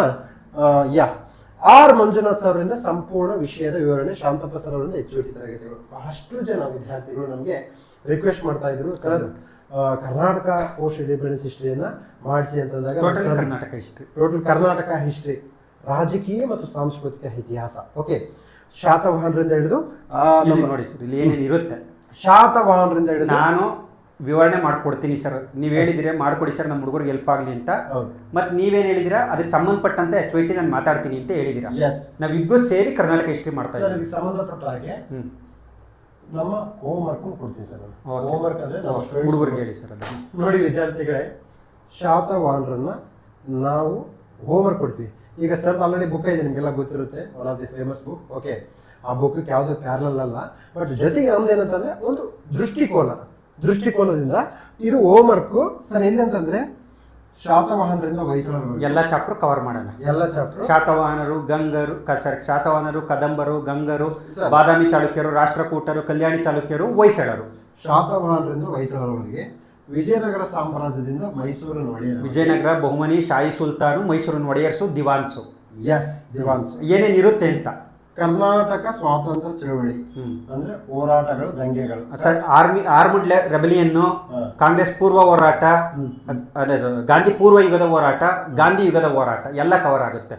ಕರ್ನಾಟಕ ಏಕೀಕರಣ, ಪ್ರಿಲಿಮ್ಸ್ ಕಮ್ ಮೇನ್ ಸರ್. ನೋಡಿ ಕ್ವಶನ್ ಬರುತ್ತೆ, ನಾನು ಸರಿಗೆ ಹೇಳ್ಬಿಟ್ಟಿದ್ದೀನಿ ಕ್ಲಾರಿಟಿಯಾಗಿ. Sir it should cover from KS mains angle. ಯಾಕಂದ್ರೆ ಸರ್ ಇವತ್ತು KA ಕ್ವಶನ್ ಪೇಪರ್ KSಗಿಂತ ಒಂದು ಪೊಲೀಸ್ ಕಾನ್ಸ್ಟೇಬಲ್ ಎಕ್ಸಾಮ್ಗೆ ನಮಗೆ ಒಂದೆರಡು ಉತ್ತರ ಮಾಡುವಾಗ ನಾವೇ ಸೋತೋದು. ಹೌದು. ನೋಡಿ ವಿದ್ಯಾರ್ಥಿಗಳೇ, ಕನ್ನಡ ಸಾಹಿತ್ಯದ ಮೊದಲ ಅಧ್ಯಕ್ಷ ಯಾರು, ಅದು ಹೋಯ್ತು ಕಾಲ. ಈಗ ಯಾವ ಪತ್ರಿಕೆ ಯಾರು ಬಿಡುಗಡೆ ಮಾಡ್ತಿದ್ರು, ಓಕೆ, ಧನಂಜಯ ಅಂತ ಪತ್ರಿಕೆ ಯಾರು ಅದಕ್ಕೆ ಸಂಪಾದಕರು, ಅದು ಯಾವ ಜಿಲ್ಲೆಯಿಂದ ಬರ್ತಾ ಇತ್ತು, ಅಂದಾನಪ್ಪ ದೊಡ್ಡಮೇಟಿ ಅವರ ಕೊಡುಗೆ ಏನು, ಯಾವ ಶಾಸನ ಸಭೆಯಿಂದ ಸೆಲೆಕ್ಟ್ ಆಗಿದೆ, ಆ ಒಂದು ಆ್ಯಂಗಲ್ ಇಂದ ಬರುತ್ತೆ. ಸೊ ನೋಡಿ, ನಾನು KS ಮೇನ್ಸ್ ಆ್ಯಂಗಲ್ ಇಂದ ನಾನು 100% ಹೇಳ್ತೀನಿ ಹೆಂಗ್ ಬರುತ್ತೆ ಸರ್. ಏನಿಲ್ಲ, ಕರ್ನಾಟಕ ಏಕೀಕರಣ ಚಳವಳಿ ಪತ್ರಿಕೆಗಳ ಪಾತ್ರ ಈ ಥರ ಬರುತ್ತೆ ಸರ್, ಫುಲ್ ಕ್ವಶನ್. ತದನಂತರದಲ್ಲಿ ಸಾಹಿತ್ಯದ ಪಾತ್ರ. ಸರ್ ಈಗ ನಾನು ಕಂಟೆಂಟ್ನ ಎಕ್ಸ್ಪ್ಲೈನ್ ಮಾಡ್ತೀನಿ, ನೀವು ಅದನ್ನು ಎಕ್ಸಾಮ್ಗೆ ಕನ್ವರ್ಟ್ ಮಾಡಿಕೊಡಿ. ಇಬ್ರು ಸೇರಿ ಒಂದು ಒಳ್ಳೆ ತರಗತಿ ಕೂಡ ಪ್ರಯತ್ನ ಮಾಡೋಣ. ಕರ್ನಾಟಕದಲ್ಲಿ ಪ್ರಗತಿಪರ ಪೋಸ್ಟ್ ಇಂಡಿಪೆಂಡೆನ್ಸ್ ಅಲ್ಲಿ ಏನ್ ಸರ್, ಒಂದು ಎಕ್ಸಾಂಪಲ್ ಕೊಡಿ ಪ್ರಗತಿಪರ ಹೋರಾಟ. ಸರಿ, ಉದಾಹರಣೆ ಕರ್ನಾಟಕದಲ್ಲಿ ಒಂದು ರೈತ ಹೋರಾಟ ಆಯ್ತು, ಅದರಿಂದ ಗೇಣಿ ಸುಧಾರಣಾ ಕಾಯ್ದೆಗಳು ಬಂದು 1961 ಆಕ್ಟ್ ಭೂ ಸುಧಾರಣೆ, ಅದನ್ನ 1974 ಅಲ್ಲಿ ದೇವರಾಜ ಅರಸರವರು ತಿದ್ದುಪಡಿ ಮಾಡಿ ಉಳುವವನಿಗೆ ಭೂಮಿಯ ಒಡೆಯ, ಇದೊಂದು ಪ್ರಗತಿಪರ ಬದಲಾವಣೆ ಆಯ್ತು. ಗಡಿ ವಿವಾದಗಳು, ಕರ್ನಾಟಕಕ್ಕೂ ಕೇರಳಕ್ಕೂ ಏನ್ ಗಡಿ ವಿವಾದ, ಕರ್ನಾಟಕಕ್ಕೂ ಮಹಾರಾಷ್ಟ್ರಕ್ಕೂ ಏನ್ ಗಡಿ ವಿವಾದ. ನೋಡಿ ಸಿಂಪಲ್ ಆಗಿ, ಪ್ರಗತಿಪರ ಅಂದ್ರೆ ಪ್ರಗತಿಯನ್ನು ಬಯಸ್ತಕ್ಕಂತಹ ಹೋರಾಟಗಳು, ಅಂದ್ರೆ ಜಾತಿ ವ್ಯವಸ್ಥೆ ಹೋಗ್ಬೇಕು, ರೈತರ ಜೀವನ ಸುಧಾರಿಸಬೇಕು, ತದನಂತರದಲ್ಲಿ ಈ ದೇವಸ್ಥಾನ ಪ್ರವೇಶ ನಿಷೇಧ ಇರುತ್ತೆ ಅದರ ವಿರುದ್ಧ ಹೋರಾಟ ಮಾಡೋದು, ಎಲ್ಲೋ ಪ್ರಗತಿಯನ್ನು ಬಯಸ್ತಕ್ಕಂಥದ್ದು. ತದನಂತರದಲ್ಲಿ ರೈತ ಹೋರಾಟಗಳು, ಇದು ಬಹಳ ಇಂಪಾರ್ಟೆಂಟ್. ನೋಡಿ, ಕಾಗೋಡು ಸತ್ಯಾಗ್ರಹ ಯಾಕೆ ಬಂತ ಸ್ವಾಮಿ? UPSC ಪ್ರಿಲಿಮ್ಸ್ ಅಲ್ಲಿ ಬಾರ್ಡೋಲಿ ಸತ್ಯಾಗ್ರಹ ಬಂತು ಸರ್, ರೈತ ಹೋರಾಟ. ನೀವು ನಾಳೆ ಅಧಿಕಾರಿ ಆದ್ರೆ ನೀವು ಅಂಬಾನಿ ಅದಾನಿಗೂ ಏನ್ ಕೆಲಸ ಮಾಡ್ಕೊಳ್ಳೋ ಅವಶ್ಯಕತೆ ಇಲ್ಲ, ಅವ್ರಿಗೆ ಗೊತ್ತು ಹೆಂಗ್ ಕೆಲಸ ಮಾಡ್ಬೇಕಂತೇಳಿ. ನೀವು ರೈತರ ಪರವಾಗಿ ಕೆಲಸ ಮಾಡಬೇಕು. ರೈತ ಹೋರಾಟಗಳು, ಗಡಿ ವಿವಾದ, ಕರ್ನಾಟಕ ಕೇರಳ, ಕರ್ನಾಟಕ ತಮಿಳುನಾಡು, ಕರ್ನಾಟಕ ಮಹಾರಾಷ್ಟ್ರ, ನೋಡಿ ಏನ್ PC ಗೆ ಏನ್ ಕೇಳ್ತಾರೆ, KS ಗೆ ಏನ್ ಕೇಳ್ತಾರೆ. Yes, that's all. Next sir question ಇಲ್ಲಿ ಗಡಿ ವಿವಾದಗಳಲ್ಲಿ ನಾವು ಪ್ರಿಯಾರಿಟೈಸ್ ಮಾಡೋಣ ಸರ್. ಇಲ್ಲಿ ನೆಕ್ಸ್ಟ್ ಐತೆ ಒಂದು ಕ್ವಶನ್ ತಾಂಡಿದ್ದೀನಿ ಸರ್, ಮಾತಾಡ್ತೀನಿ ಸರ್. ಕನ್ನಡ ಪರ ಚಳುವಳಿ, ಅದೇ ಗೋಕಾಕ್, ಗೋಕಾಕು ಅಂಡ್ ಬೇರೆ ಬೇರೆ ಹೋರಾಟಗಳು, ದಲಿತ ಹೋರಾಟಗಳು ಯಾವ ರೀತಿ ಆಯ್ತು, ಕರ್ನಾಟಕ DSS ಎಲ್ಲ ಯಾವ ತರ ಸ್ಥಾಪನೆ ಆಗಿ ನ್ಯಾಯ ಕೊಡಿಸ್ತಕ್ಕಂಥ ಪ್ರಯತ್ನ ಮಾಡ್ತು. ನೆಕ್ಸ್ಟ್ ಕರ್ನಾಟಕ ಭೂ ಸುಧಾರಣೆ 1961, 1952. ಈಗ ಇದಕ್ಕೊಂದು ಸರ್, ಇದನ್ನ ನಾನೇನ್ ಹೇಳ್ತೀನಿ, ಕಂಠಪಾಠ ಹಾಕ್ಬೇಕಂತ ಹೇಳ್ತೀನಿ ಸರ್. ಯಾಕೆ ಅಂತಂದ್ರೆ ಸರ್, ಒಂದು ಪ್ರಶ್ನೆ ಗ್ಯಾರಂಟಿ. ಕರ್ನಾಟಕದ ಭೂ ಸುಧಾರಣೆ ಚಳವಳಿಗಳು ಮಾಡಿದಂತಹ ಒಂದು ಪ್ರಭಾವ ಏನು ಅಂತಕ್ಕಂಥದ್ದನ್ನ ಕೇಳ್ತಾರೆ ಸರ್. ನದಿ ನೀರು ಹಂಚಿಕೆ, ಸ್ವಾಮಿ ಈಗ ನೋಡಿ, ನದಿ ನೀರು ಹಂಚಿಕೆ ಕುರಿತು ಕಾವೇರಿ ಕೇಳ್ತಾರೆ. ಓಕೆ, ಈಗ ಒಂದು ಕಾಮೆಂಟ್ ಮಾಡಿ, ನಾನೀಗ ಕ್ವಶನ್ ಕೇಳ್ತೀನಿ ಸರ್. ನೋಡಿ ಕಾಮೆಂಟಲ್ಲಿ ಯಾರು ಮಾಡ್ತಾರೆ ಅಂತೇಳಿ. ಕರ್ನಾಟಕದ ದಕ್ಷಿಣ ಪಿನಾಕಿನಿ ರಿವರು ಕರ್ನಾಟಕ ಮತ್ತು ತಮಿಳುನಾಡಿನ ನದಿ ವಿವಾದ ಇದೆ ಸರ್. ಯಾಕೆ ಇದೆ? ಯಾವ ಉಪನದಿಗೆ ಡ್ಯಾಮ್ ಅನ್ನು ಕಟ್ಟಬೇಕು ಅಂತ ಪ್ಲಾನ್ ಮಾಡ್ತಾ ಇದ್ದಾರೆ? ಒಂದು ಕ್ವಶನ್ ನಂಬರ್ 1. ಸೆಕೆಂಡ್ ಕ್ವಶನ್ ಏನ್ ಕೇಳ್ತಾ ಇದ್ದೀನಿ, ನದಿ ವಿವಾದದಲ್ಲಿ ಕೋರ್ಟ್ಗಳು ಭಾಗವಹಿಸಬಾರ್ದು ಅಂತ ಹೇಳಿದ್ದಾರೆ. ಬಟ್ ಆದ್ರೂ ಕಾವೇರಿ ನದಿಯ ಕುರಿತು ಸುಪ್ರೀಂ ಕೋರ್ಟ್ ತೀರ್ಪು ಕೊಡುತ್ತೆ, ಅಂತಿಮ ತೀರ್ಪು. ಯಾಕೆ? ಇದು ಅನಾಲಿಟಿಕಲ್ ಕ್ವಶನ್ ಸರ್. ಯಾಕಂತಂದ್ರೆ ಈಗ ಕಾವೇರಿ ನದಿ ವಿವಾದ ಯಾವ ರಾಜ್ಯಗಳ ನಡುವಿದೆ ಕೇಳಲ್ಲ. ಓಕೆ, ನೀವು ಪೊಲಿಟಿನ ಕರೆಕ್ಟಾಗಿ ಅಂಡರ್ಸ್ಟ್ಯಾಂಡ್ ಮಾಡ್ಕೋಬೇಕು. ಇಷ್ಟೇ, ಅದಕ್ಕೆ ಏನಂದ್ರೆ ಇಷ್ಟೇ ಪೊಲಿಟಿ ಕರೆಕ್ಟಾಗಿ ಓದ್ಕೊಂಡ್ರೆ ಎಕ್ಸಾಮ್ಸ್ ಕ್ಲಿಯರ್ ಆಗುತ್ತೆ. ಸೊ ಫ್ರಮ್ ದಿಸ್ ಒಂದು ಡೌಟ್ ಕೇಳ್ತಾ ಇದ್ದಾರೆ, ಇದನ್ನು ಎಲ್ಲಿ ದೊರೆಯುತ್ತೆ ಅಂತ ಕೇಳ್ತಾ ಇದ್ದಾರೆ. ಸೊ ನೋಡಿ, ಶಾಂತ ಮಾರ್ಗ ಆ್ಯಪ್ ಅಲ್ಲಿ ಇದು ದೊರೆಯುತ್ತೆ. ಲಿಂಕ್ ಹಾಕಿದ್ದೀವಿ ನೋಡಿ, link. This is A course. Okay, ಈಗ ವಿಶೇಷವಾದ ಆಫರ್ ಇದೆ ಆ ಒಂದು ಇದರಲ್ಲಿ. ನೆಕ್ಸ್ಟ್ ನಮ್ಮ ಕಡೆಯಿಂದ ಏನು ಗ್ಯಾರಂಟಿ ಅಂದರೆ, ಈ ಒಂದು ಪೋಸ್ಟ್ ಇಂಡಿಪೆಂಡೆನ್ಸ್ಗೆ ಏನು ಸರ್, ಇದಕ್ಕೆ ಇಷ್ಟು ಟಾಪಿಕ್ಗಳನ್ನ ಕವರ್ ಮಾಡ್ತಾರೆ. ಇದಕ್ಕೆ ಮೆಟೀರಿಯಲ್ ಅಂದರೆ ಬುಕ್ಸ್ ಇದೆ ಸರ್. ಬುಕ್ಸ್ ಇದೆಯಲ್ವಾ? ಯಾ ಸರ್, ಇಲ್ಲಿದೆ ಬಿಡಿ.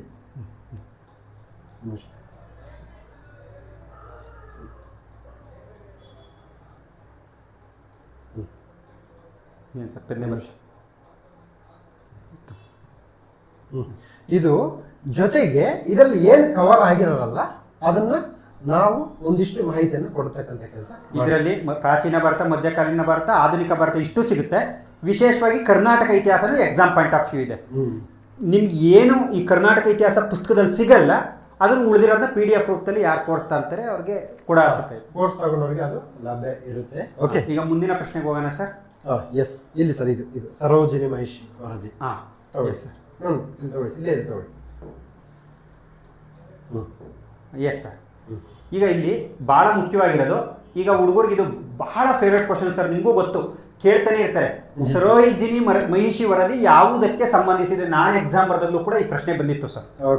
ಸರೋಜಿನಿ ಮಹಿಷಿ ಯಾವಾಗಲೂ ಕೂಡ exam point of view very very very important ಆದಂಥ ಕಮಿಟಿ. ಹಾಗಾದರೆ ಸರೋಜಿನಿ ಮಹಿಷಿ ವರದಿ ಯಾವಾಗ ರಚಿಸಲಾಯಿತು? ಯಾರಾದರೂ ಹೇಳ್ಬೋದಾ ಸರ್? ಸರೋಜಿನಿ ಮಹಿಷಿ ವರದಿಗೆ ಸಂಬಂಧಪಟ್ಟಂಥ ಇಸ್ವಿ ಯಾರಾದರೂ ಕಮೆಂಟ್ ಮಾಡ್ತಾರೆ ನೋಡಿ ಸರ್. ಸರೋಜಿನಿ ಮಹಿಷಿ ವರದಿಗೆ ಸಂಬಂಧಪಟ್ಟಂಥ ಇಸ್ವಿ, ಈ ವರದಿ ಯಾವಾಗ ಜಾರಿಗೆ ಬಂತು? ಸರೋಜಿನಿ ಮಹಿಷಿ ವರದಿ 1986. ಎಷ್ಟರಲ್ಲಿ ಜಾರಿಗೆ ಬಂತು ಸರ್? 1986. ಏನು ಸರ್ ಸರೋಜಿನಿ ಮಹಿಷಿ ವರದಿ ಯಾವುದಕ್ಕೆ ಸಂಬಂಧಿಸಿದೆ?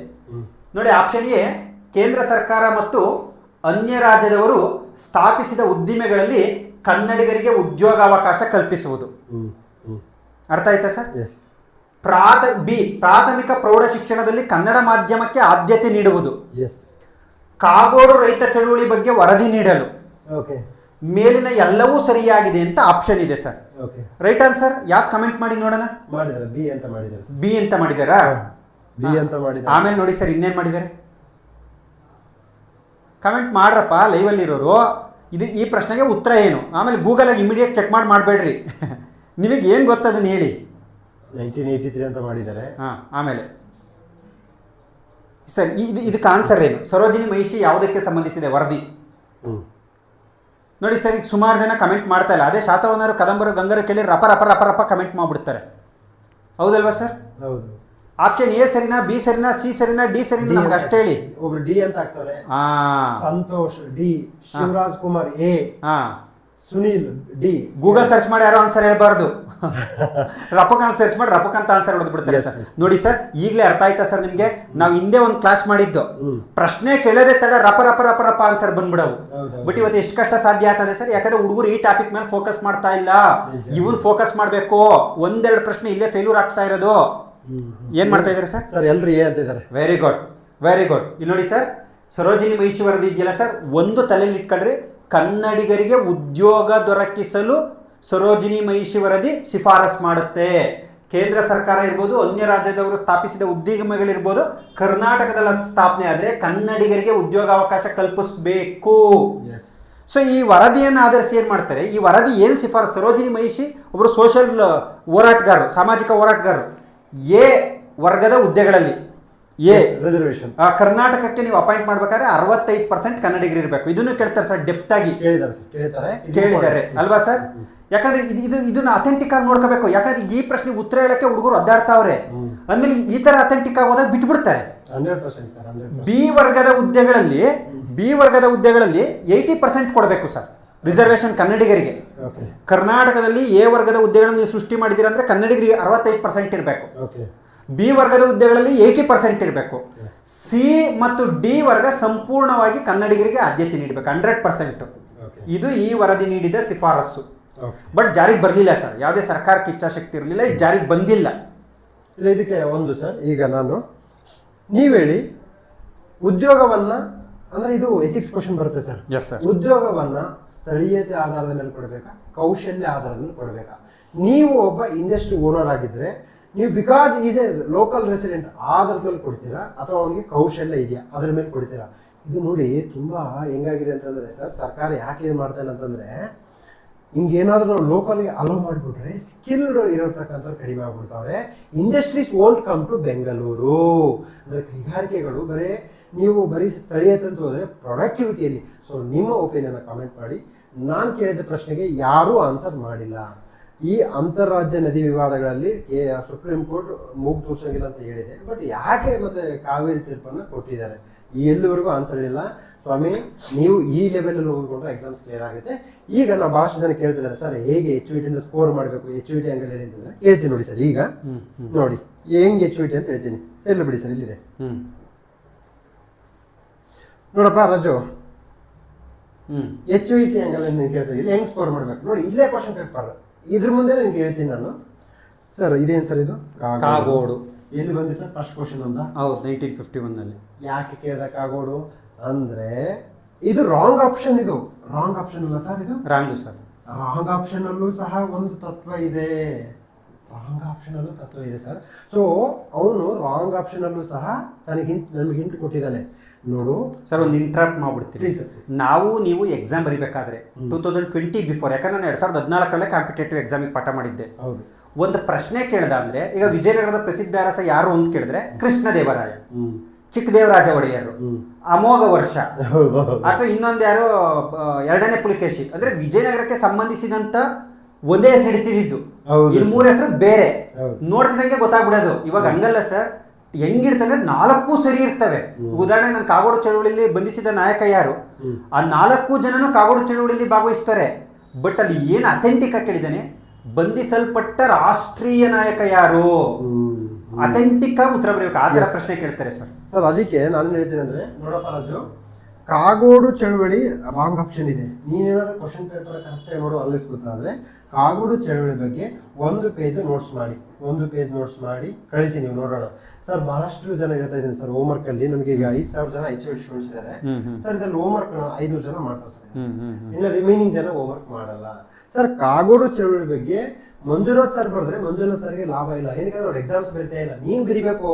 ಓಕೆ, ಯಾವ ರೀತಿ ಬರಿಬೇಕು ಕಾಗೋಡು ಚಳುವಳಿಯನ್ನ ಎಕ್ಸಾಮ್ ಆಂಗಲ್ ಇಂದ ಬರಿಬೇಕು. ಎಕ್ಸಾಮ್ ಆಂಗಲ್ ಅಂದ್ರೆ ನೋಡಿ ಸಿಂಪಲ್. ಇದ್ರ ಬಗ್ಗೆ ನೀನು PhD ಮಾಡಬೇಡ.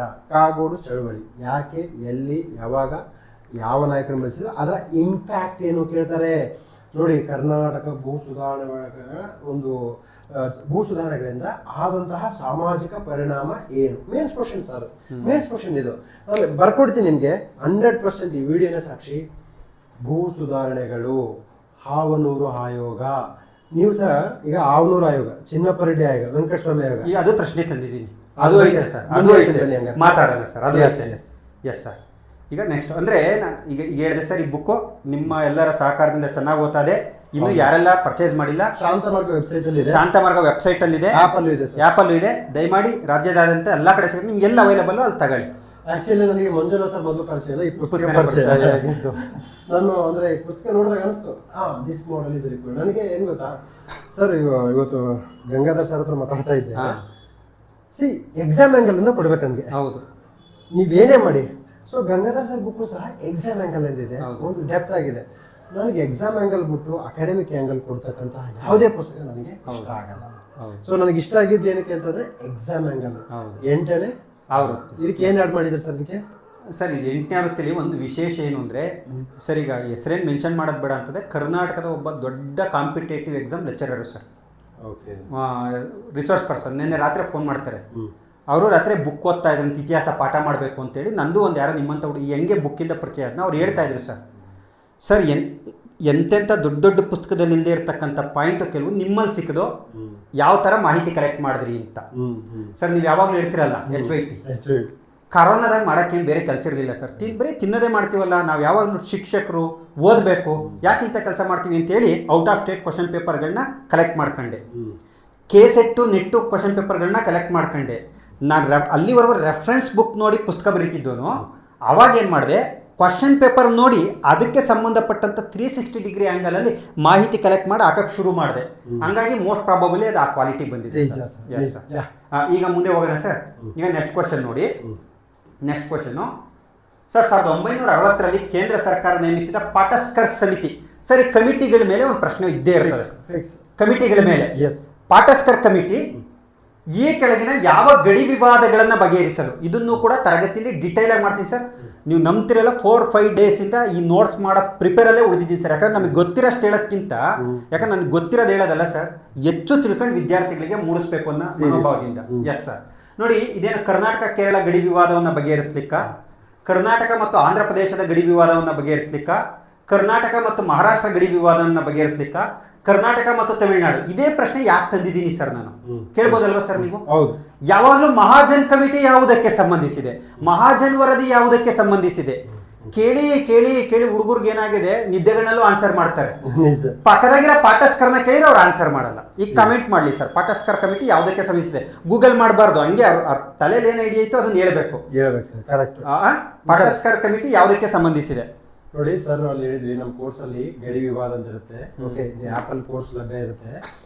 ಗಡಿ ವಿವಾದ ಬಂತಲ್ಲ ಪರಜ, ಗಡಿ ವಿವಾದ ನೋಡಿ, ನಿಮಗೋಸ್ಕರ ಹೊಸ ಟಾಪಿಕ್ ಕ್ರಿಯೇಟ್ ಮಾಡಲ್ಲ ಅವರು, ಇರೋ ಟಾಪಿಕ್ ತಗೊಂಡ್ಬರ್ತಾರೆ. ಇನ್ ಡೆಪ್ತ್ ಆಗಿ ನಾವು ಹೋಗ್ತಾ ಇದೀವಿ ಅಷ್ಟೇ, ಏನಿಲ್ಲ.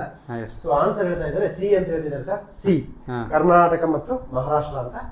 S sir, yes sir, yes sir, correct sir. ಹಾಗಾದ್ರೆ ನೋಡಿ ಸರ್, ಮಹಾರಾಷ್ಟ್ರ ಏನು ಹೇಳ್ತು ಗೊತ್ತಾ, ಇದು 1960ರಲ್ಲಿ ನೇಮಕವಾದಂಥ ಕಮಿಟಿ ಸರ್. 814 ಗ್ರಾಮಗಳನ್ನ ನಮಗೆ ಕರ್ನಾಟಕದಿಂದ ಬಿಟ್ಕೊಡ್ಬೇಕು ಅಂತ ಹೇಳ್ತು. ಯಾವುದು? ಮಹಾರಾಷ್ಟ್ರ. ಪ್ರತಿಯಾಗಿ ನಾವು 260 ಬಿಟ್ಕೊಡ್ತೀವಿ ಅಂತ ಒಂದು ಪ್ರಸ್ತಾಪ ಮುಂದಿಟ್ಟಾಗ ಈ ಕಮಿಟಿ ಮಾಡ್ತಾರೆ. ಯಾವುದು? ಪಾಟಸ್ಕರ್ ಕಮಿಟಿ. ಯಾಕೆ ಪಾಟಸ್ಕರ್ ಕಮಿಟಿ ಅಂದ್ರೆ, ಮಹಾರಾಷ್ಟ್ರದ ಪರವಾಗಿ ಪಾಟಸ್ಕರ್ ಯಾರು ಸರ್? ಮಹಾರಾಷ್ಟ್ರದ ಪರವಾಗಿ ಪಾಟಸ್ಕರ್ ಮತ್ತು MD ಭಟ್ ಅಂತ ಇಬ್ರು ನೇಮಕ ಮಾಡ್ತಾರೆ ಮಹಾರಾಷ್ಟ್ರದ ಪರವಾಗಿ. ಇದು ಯಾವ ಗಡಿ ಸಮಸ್ಯೆ ಬಗೆಹರಿಸಲಿಕ್ಕೆ ನೇಮಕವಾದಂಥ ಸಮಿತಿ ಸರ್? ಕರ್ನಾಟಕ ಅಲ್ವಾ? ಕರ್ನಾಟಕದ ಪರವಾಗಿ ಚೆನ್ನಯ್ಯ ಮತ್ತು ಮಾಲಿಮಠ್ ಅಂತಕ್ಕಂಥ ಇಬ್ಬರು ಸದಸ್ಯರನ್ನ ಈ ಕಮಿಟಿ ಕೊಡ್ತಾರೆ. ಪಾಟಸ್ಕರ್ ರವರ ನೇತೃತ್ವದಲ್ಲಿ. ಯಾರ ನೇತೃತ್ವದಲ್ಲಿ? ಅತ್ಯಧಿಕ ಪಾಟಸ್ಕರ್ ಕಮಿಟಿ ಅಂತೀವಿ, ಕರ್ನಾಟಕ ಮಹಾರಾಷ್ಟ್ರ ಗಡಿ ವಿವಾದವನ್ನು ಬಗೆಹರಿಸಲಿಕ್ಕೆ. MD ಭಟ್ಟು ಪಾಟಸ್ಕರ್ ಮಹಾರಾಷ್ಟ್ರವನ್ನ, ಯಾಕಂದ್ರೆ ನೆಕ್ಸ್ಟ್ ಕೇಳ್ತಾರೆ ಸರ್, ಪಾಟಸ್ಕರ್ ಕಮಿಟಿಯಲ್ಲಿ ಮಹಾರಾಷ್ಟ್ರವನ್ನ ರೆಪ್ರೆಸೆಂಟ್ ಮಾಡಿದಂಥ ಸದಸ್ಯರು ಯಾರು?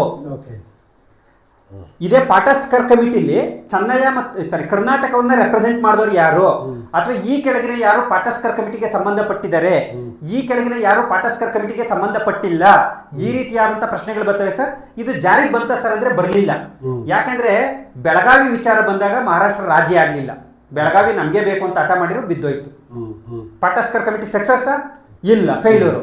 ಯಾಕಂದ್ರೆ ಮಹಾರಾಷ್ಟ್ರದವ್ರು ಏನು ಮಾಡಿದ್ರು, ಬಹುಸಂಖ್ಯಾತರು ಕನ್ನಡದವರಿದ್ರು, ಬೆಳಗಾವಿ ನಮಗೆ ಬೇಕು ಅಂದರು. ಅಲ್ಲಿಗೆ ಈ ಕಮಿಟಿ ರಾಜಿ ಆಗಲಿಲ್ಲ. ಈ ಕಮಿಟಿ ಆಗ ಫೇಲ್ಯೂರ್ ಆಯಿತು. ಈ ಥರ ಈ ಪಾಟಸ್ಕರ್ ಕಮಿಟಿ ಬಗ್ಗೆ ನಾನು ಡಿಟೈಲ್ ಆಗಿ ಮಾಹಿತಿ ನೀಡ್ತೀನಿ ಸರ್.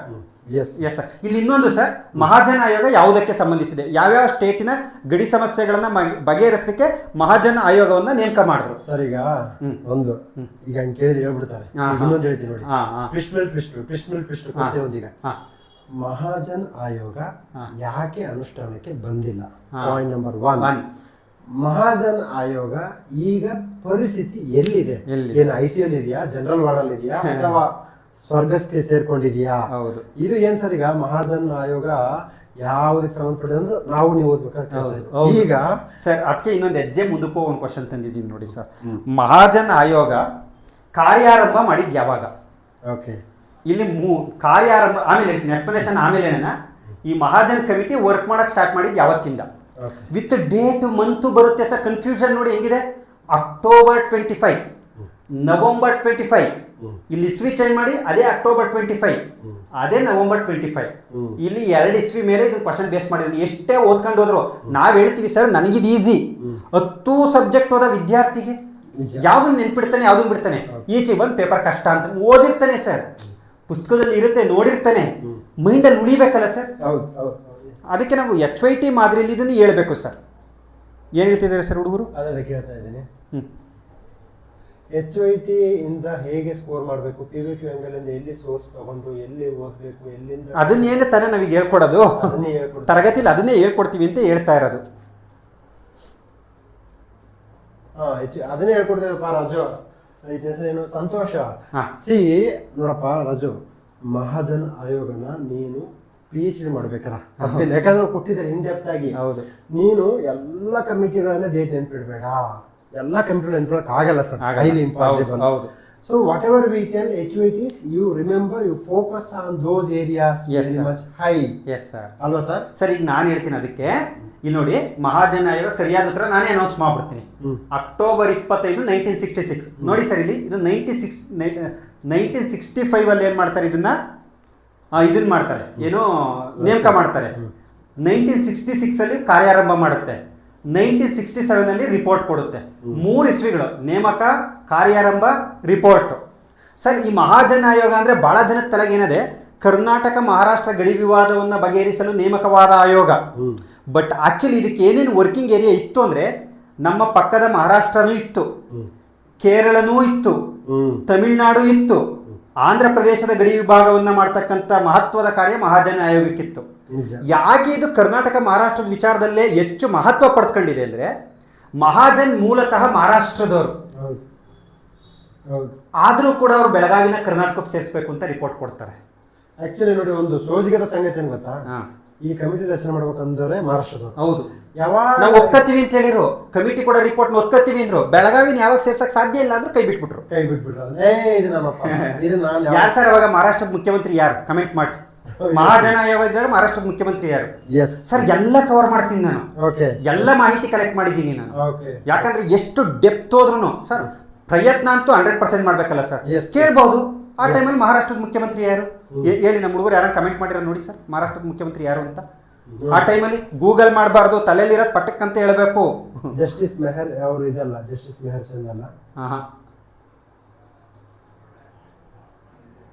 ಹಿಂಗ್ ಪ್ರಶ್ನೆ ಕೇಳಿದಾಗ ಅಲ್ವಾ ಸರ್ ನಮ್ಮ ಹುಡುಗರು ಬಿದ್ದೋಗೋದು. ವಿಷ್ಣುವರ್ಧನನ್ ಬಗ್ಗೆ ಬರೀರಿ ಅಂದ್ರೆ ಒಂದು 15 ಪುಟ ಬರೀತಾರೆ. ನಿಜ ನಿಜ. ಕೃಷ್ಣದೇವರಾಯರ ಬಗ್ಗೆ ಬರೀರಿ ಅಂದ್ರೆ 15 ಪುಟ ಬರೀತಾರೆ. ಹೌದು. VP ನಾಯಕ್ ಸರ್, ಯಾರನ್ನ ಆನ್ಸರ್ ಮಾಡಿರಿ ಸರ್? VP ನಾಯಕ್ ಅಂತ ಇಲ್ಲ ಸರ್, ಯಾರು ಮಾಡಿಲ್ಲ. VP ನಾಯಕ್ ನೋಡಿ, ಇಷ್ಟೇ ಸರ್ ಕಾಂಪಿಟೇಟಿವ್ ಎಕ್ಸಾಮ್ ಇಷ್ಟೇ. ಗೂಗಲ್ನ ಬಿಟ್ಬಿಟ್ಟು ಹುಡುಗರು ತಲೆಯಿಂದ ಆನ್ಸರ್ ಮಾಡಬೇಕು ಸರ್, ಓದಿರೋದನ್ನ ನೆನ್ಪಿಟ್ಕೊಂಡು ಆನ್ಸರ್ ಮಾಡಬೇಕು. ಕರ್ನಾಟಕದ ಮುಖ್ಯಮಂತ್ರಿ ಯಾರಿದ್ರು ಹೇಳ್ರಿ? ಕರ್ನಾಟಕದ ಮುಖ್ಯಮಂತ್ರಿ ಯಾರಿದ್ರು? ಕಮೆಂಟ್ ಮಾಡ್ರಿ, ನಾವ್ ಹೇಳಲ್ಲ, ಲಾಸ್ಟ್ ಕೇಳ್ತೀವಿ. ಅಟ್ಲೀಸ್ಟ್ ಕರ್ನಾಟಕದ ಮುಖ್ಯಮಂತ್ರಿ ಯಾರಿದ್ರು ಅಂತ ಮಾಡಿ, ನೀವು ಕಮೆಂಟ್ ಮಾಡಿ. ಅಲ್ಲಿವರೆಗೆ HYT ಬಂದಿದೆ, ಇದನ್ನ ಶಾಂತಪ್ಪ ಸರ್ ಅನಾಲಿಸಿಸ್ ಮಾಡ್ತಾರೆ. ಓಕೆ, ಹೇಳಿ ಸರ್, ನೀವು ಆನ್ಸರ್ ಹೇಳ್ಬಿಡಿ ಸರ್. ಸರ್, ಈ ಕೆಳಗಿನ ಘಟನೆಗಳನ್ನ ಕಾಲಾನುಕ್ರಮದಲ್ಲಿ ಬರೀರಿ ಅಂತ ಕೇಳಿದ್ದಾರೆ. ಸರ್, ಇದು ಹಿಂದುಳಿದ ವರ್ಗಗಳ ಆಯೋಗಗಳು ಇವೆಲ್ಲ. ಯಾಕಂದ್ರೆ ಹಿಂದುಳಿದ ವರ್ಗಗಳಿಗೆ ಯಾವ ಪ್ರಮಾಣ, ಹಿಂದುಳಿದ ವರ್ಗ ಅಂತ ಯಾರನ್ನು ಗುರುತಿಸೋದು ಸರ್? ಈಗ ನೀವು ಫ್ರೀಯಾಗಿ 500 ರೂಪಾಯಿ ಕೊಡ್ತೀನಿ ಅಂದ್ರೆ 1 ಕೋಟಿ ಬದುಕಿರೋರು ಕೂಡ ನನ್ಗೊಂದಿರ್ಲಿ ಅಂತ. ಸರ್ ನಿಮ್ಗೊಂದು ಜೋಕು ಸರ್, ಇದು ಕರೋನಾ ಸರ್. ಕರೋನಾದಲ್ಲಿ ಪಾಪ ಕೆಲವರು ಸಾಮಾಜಿಕ ಕಾರ್ಯಗಳನ್ನ ಮಾಡಿದ್ರು ಸರ್. ನನ್ನ ಏರಿಯಾದಲ್ಲಿ ಏನಾಯ್ತು, ತರಕಾರಿ ಹೆಂಚ ಕೆಲಸ ಇತ್ತು ಸರ್, ತರಕಾರಿ ಕೊಡ್ತಾ ಇದ್ರು. ನನಗೂ ಒಂದು ಕೂಪನ್ ಕೊಟ್ರು ಸರ್ ಮನೆಯಲ್ಲಿ. ಹ್ಮ್ ದೇವರು ಸ್ಥಿತಿಗತಿ ಇತ್ತು ಸರ್ ನಾನು ತಂದು ತಿನ್ನಕ್ಕೆ. ನಮ್ಮ ಮನೆಗೆ ಹೇಳಿದೆ ಬೇಡ ಈ ಕೂಪನ್ ಯಾರಿಗಾನ ಕೊಡೋಣ ಅಂತ. ಮನೆಗೆ ಹೆಂಗಸರು ಇರ್ತಾರಲ್ಲ, ಹೋಗ್ರಿ ಫ್ರೀಯಾಗಿ ಕೊಡ್ತಾರೆ ಇಸ್ಕೊಬರ್ರಿ ಅಂದರು. ಹೋದೆ ಸರ್, 2 ಕಿಲೋಮೀಟ್ರ್ ಕ್ಯೂ ಇತ್ತು, ತಲೆ ಕೆಟ್ಟೋಯ್ತು ಸರ್. ಅಂದರೆ ಹಸು ಅನ್ನೋದು ಎಷ್ಟು ಇಂಪಾರ್ಟೆಂಟ್, 1 kg ತರಕಾರಿ ಎಷ್ಟು ಇಂಪಾರ್ಟೆಂಟ್ ಅವತ್ತಿಗೆ ಸರ್. ಅದಾಗೋಲಿ ಸರ್, ನನಗೆ ತುಂಬ ಗೊತ್ತಿರೋರು 3 ಫ್ಲೋರ್ ಬಾಡಿಗೆ ಬರ್ತದೆ ಸರ್. ಚೀಟಿ ಹಿಡ್ಕೊಂಡು 2 ಕಿಲೋಮೀಟ್ರ್ ಕ್ಯೂಲ್ ನಿಂತಿದ್ದಾರೆ. ಅಂದರೆ ಫ್ರೀ ಕೊಡ್ತೀವಿ ಅಂದರೆ ಎಲ್ಲರಿಗೂ ಬೇಕು. ನನಗೊಂದು ನಮ್ಮ ಅಪ್ಪಗೊಂದು. ಹಾಂ, ಹಾಗಾದ್ರೆ ಹಿಂದುಳಿದ ವರ್ಗಗಳಿಗೆ ನ್ಯಾಯ ಕೊಡೋದು ಹೆಂಗೆ? ನಾವು ಅಂಥವ್ರಿಗೆಲ್ಲ ನಾವು ಸೌಲಭ್ಯ ಕೊಟ್ಟರೆ ಅದನ್ನು ಗುರುತಿಸ್ಲಿಕ್ಕೋಸ್ಕರನೇ ಈ ಕಮಿಟಿಗಳನ್ನ ಮಾಡಿ ಹಿಂದುಳಿದ ವರ್ಗಗಳ ಅಭಿವೃದ್ಧಿಗಾಗಿ ಕಮಿಟಿಗಳಾಗ್ತವೆ ಸರ್. ಸಂಪೂರ್ಣ ವಿವರಣೆಯನ್ನು ತರಗತಿಯಲ್ಲಿ ಕೊಡೋಣ ನಾವು. ಈಗ ಕಾಲನ ಕ್ರಮ ಯಾರು ಕಮೆಂಟ್ ಮಾಡಿ ಯಾವ್ದು ಸರಿಯಾಗಿರ್ಬೋದು ಅಂತ ಸರ್. ಈಗ ಅವನೂರು ಆಯೋಗ ಎಷ್ಟರಲ್ಲಿ ನೇಮಕ ಆಯಿತು? ಯಾರನ್ನ ಕಮೆಂಟ್ ಮಾಡಿ. ಅವನೂರು ಆಯೋಗ ಎಷ್ಟರಲ್ಲಿ ನೇಮಕ ಆಯಿತು? 1972 ಅವನೂರು ಆಯೋಗ. Okay sir. ಚಿನ್ನಪ್ಪ ರೆಡ್ಡಿ ಆಯೋಗ 1990. ಸರ್. ವೆಂಕಟಸ್ವಾಮಿ ಆಯೋಗ 1983. ನಾಗನಗೌಡ ಆಯೋಗ 1960. ಈಗ ಕಾಲಾನುಕ್ರಮ ಹಿಡೀರಿ ಸರ್.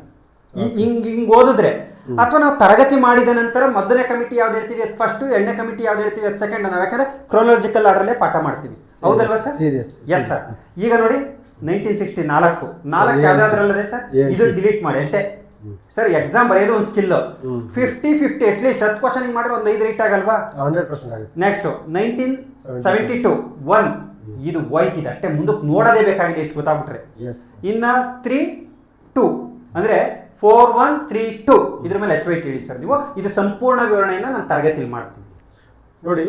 ಇದು ಕೋರ್ಸ್ ಇದೆ, ಅಂದರೆ ಕರ್ನಾಟಕ ರಾಜಕೀಯ ಮತ್ತು ಸಾಂಸ್ಕೃತಿಕ ಅಂತ separate course. Okay, from Satavahanas to till ಭೂ ಸುಧಾರಣೆಗಳಿರುತ್ತೆ. ವಿಚಾರ ನೀವು ಹೇಗೆ ಓದಬೇಕು ಅಂತ ಹೇಳ್ತೀನಿ. ಇದು HYT ಅಂತ ಹೇಳಿದೆ, ಇದು ಇಂಪಾರ್ಟೆಂಟು. ಈಗ ನಿಮಗೆ ನಿವೃತ್ತ ನ್ಯಾಯಮೂರ್ತಿ ನಾಗಮೋಹನ್ ದಾಸ್ ಕಮಿಟಿ ಅಂತ ಬರುತ್ತಲ್ಲ, ಅದನ್ನು ಓದ್ಕೋಬೇಕು. ಈ ಹಿಂದುಳಿದ ವರ್ಗಗಳ ಹೋರಾಟ always a high yielding topic. ಇದು ಎಲ್ಲಿಂದ ಸ್ಟಾರ್ಟ್ ಆಗುತ್ತೆ ಅಂತಂದರೆ Miller committee report. Miller committee is HYT sir. Yes sir. ಏನು ಸರ್ ಒಪ್ತೀರಾ? Yes sir. ಎಸ್. ಅದಕ್ಕೆ ನಾಲ್ವಡಿ ಅವರು ರಚನೆ ಮಾಡ್ತಾರೆ. ಕಾನ್ಫ್ಲಿಕ್ಟ್ ಆಗುತ್ತೆ. ಈ ಮಿಲ್ಲರ್ ಕಮಿಟಿಯ ಶಿಫಾರಸ್ಸಿಗೆ ಸಂಬಂಧಪಟ್ಟಂಗೆ ವಿಶ್ವೇಶ್ವರಯ್ಯ ಅವರಿಗೆ, ನಾಲ್ವಡಿ ಅವರಿಗೆ ಕಾನ್ಫ್ಲಿಕ್ಟ್ ಆಗುತ್ತೆ 100%. ಸೊ ವಿಶ್ವೇಶ್ವರಯ್ಯ ಅವರು ರಾಜೀನಾಮೆ ಕೊಡ್ತಾರೆ. ಹೌದು ಸರ್. ಸರ್ ಕ್ವಶನ್ ಯಾವ ಥರ ಬರುತ್ತೆ ಇಂಪಾರ್ಟೆಂಟ್ ನೋಡಿ. ಓಕೆ, ಜಸ್ಟಿಸ್ ಮಿಲ್ಲರ್ ಸಮಿತಿಯ ಶಿಫಾರಸುಗಳು ಮತ್ತು ಅನುಷ್ಠಾನ. ಇದು ಹಿಂದುಳಿದ ವರ್ಗಗಳ ಹೋರಾಟ ಅಲ್ಲಿಂದ ಸ್ಟಾರ್ಟ್ ಆಗುತ್ತೆ. ಇವತ್ತು ನೋಡಿ, ಬುದ್ಧ, ಬಸವ, ನಾಲ್ವಡಿ ಕೃಷ್ಣ ಜೋಡಿಯನ್ ಪೋಟವನ್ನು ದಲಿತ ಸಮುದಾಯಗಳು, ಹಿಂದುಳಿದ ವರ್ಗಗಳ ಸಮುದಾಯವನ್ನು ಹಾಕುವಂಥವ್ರೆ. ಯಾಕೆ ಅಂತಂದರೆ he has started initiative giving a reservation. Then what is HYT here ಅಂತ ನಾನು ಇಲ್ಲಿ ಹೇಳ್ತೀನಿ ನೋಡಿ. ಡಾಕ್ಟರ್ R ನಾಗನಗೌಡ ಸಮಿತಿ 1941. ಇಟ್ ವಾಸ್ ಎ ಫೇಲ್ಡ್ ಅಂದರೆ ಇಂಪ್ಲಿಮೆಂಟೇಷನ್ ಆಗುವಲ್ಲಿ ವಿಫಲ ಆಗ್ತವೆ. ಓಕೆ, ನನಗೆ 1 2 3 4 KS-ಅಲ್ಲಿ ಮೇನ್ಸಲ್ಲಿ 13,000 ಜನ, ಅಥವಾ ಫಾರ್ ಎಕ್ಸಾಂಪಲ್ 5K 5,000 ಜನ ಮೇನ್ಸ್ ಬೀಳ್ತಾರೆ. ಇದರಲ್ಲಿ ಕೇವಲ ಒಂದು 1,500 ಜನ ಇಂಟ್ರ್ಯೂಗೆ ಹೋಗ್ತಾರೆ. ಕೇವಲ ಒಂದು 300 ಜನ ಸೆಲೆಕ್ಷನ್ ಆಗ್ತಾರೆ. ಯಾರು ಅಂತಂದರೆ 300 ಜನ HYT ಆ್ಯಂಗಲಿಂದ ಓದಿದವರು. ಅವ್ರಿಗೆ HYT ಗೊತ್ತಿದೆಯಾ? ಗೊತ್ತಿಲ್ಲ, ಬಟ್ ಓದುವ ಕ್ರಮ ಸೇಮ್ ಇದೆ ನೋಡಿ. LG ಆವನೂರು ಆಯೋಗ is a HYT, high yielding topic. Okay, so ಈ ಆಯೋಗದ ಕಮಿಟಿಗಳನ್ನು ಕಂಠಪಾಠ ಹಾಕಬೇಕು. ಓಕೆ, ಕಂಠಪಾಠ ಅಂದರೆ ಕ್ವಶನ್ ಕೇಳ್ತಾರೆ. LG ಆವನೂರು ಆಯೋಗದ ಸಮಿತಿಯ ಶಿಫಾರಸುಗಳು ಮತ್ತು ಆ ಅನುಷ್ಠಾನದ ಪರಿಣಾಮಗಳಂತಂದಾಗ ಪಟ ಪಟ ಪಟ ಪಟ ಪಟ ಅಂತ ಬರ್ಕೊಂಡು ಹೋಗ್ಬೇಕು. ಓಕೆ, ನೀವು LG ಆವನೂರು ಆಯೋಗದ ಶಿಫಾರಸುಗಳು, ಚಿನ್ನಪ್ಪ ರೆಡ್ಡಿ ಆಯೋಗದ ಶಿಫಾರಸುಗಳು, ವೆಂಕಟಸ್ವಾಮಿ ಆಯೋಗದ ಶಿಫಾರಸುಗಳು, R ನಾಗನಗೌಡ ಆಯೋಗದ ಶಿಫಾರಸುಗಳು ನೆನ್ಪಿಡಕ್ಕೆ ನೀವು ದೇವರಲ್ಲ, ಮನುಷ್ಯರು. You have a some limitations. ಏನು sir? Yes sir. Yes sir. ಎಲ್ಲ ಕಮಿಟಿ ರೆಕಮೆಂಡೇಶನ್ಸ್ ಅನ್ನ ನಾವು ಏನು ಮಾಡ್ತೀವಿ, ಅದಕ್ಕೆ ಸರ್ರ ಜ್ಞಾನ ನನ್ನ approach. That will make more meaningful. ನಾವಿಲ್ಲಿ ಇನ್ಫಾರ್ಮೇಶನ್ ಹೇಳ್ತೀವಿ, but at the same time sir ಹೇಳಿದಾಗೆ ಸರ್ ಸಬ್ಜೆಕ್ಟ್ ಎಕ್ಸ್ಪರ್ಟು. ಈ can teach everything in detail, but ನಿಮ್ಗೆಲ್ಲ 10 ಸಬ್ಜೆಕ್ಟ್ ಓದ್ಬೇಕಲ್ಲ. Yes sir.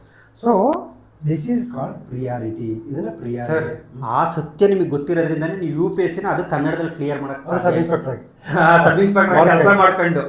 ನಾನೇನು ಗೊತ್ತಾ, 4 ಬಗ್ಗೆ ಓದೋನು hard worker, is that a smart worker.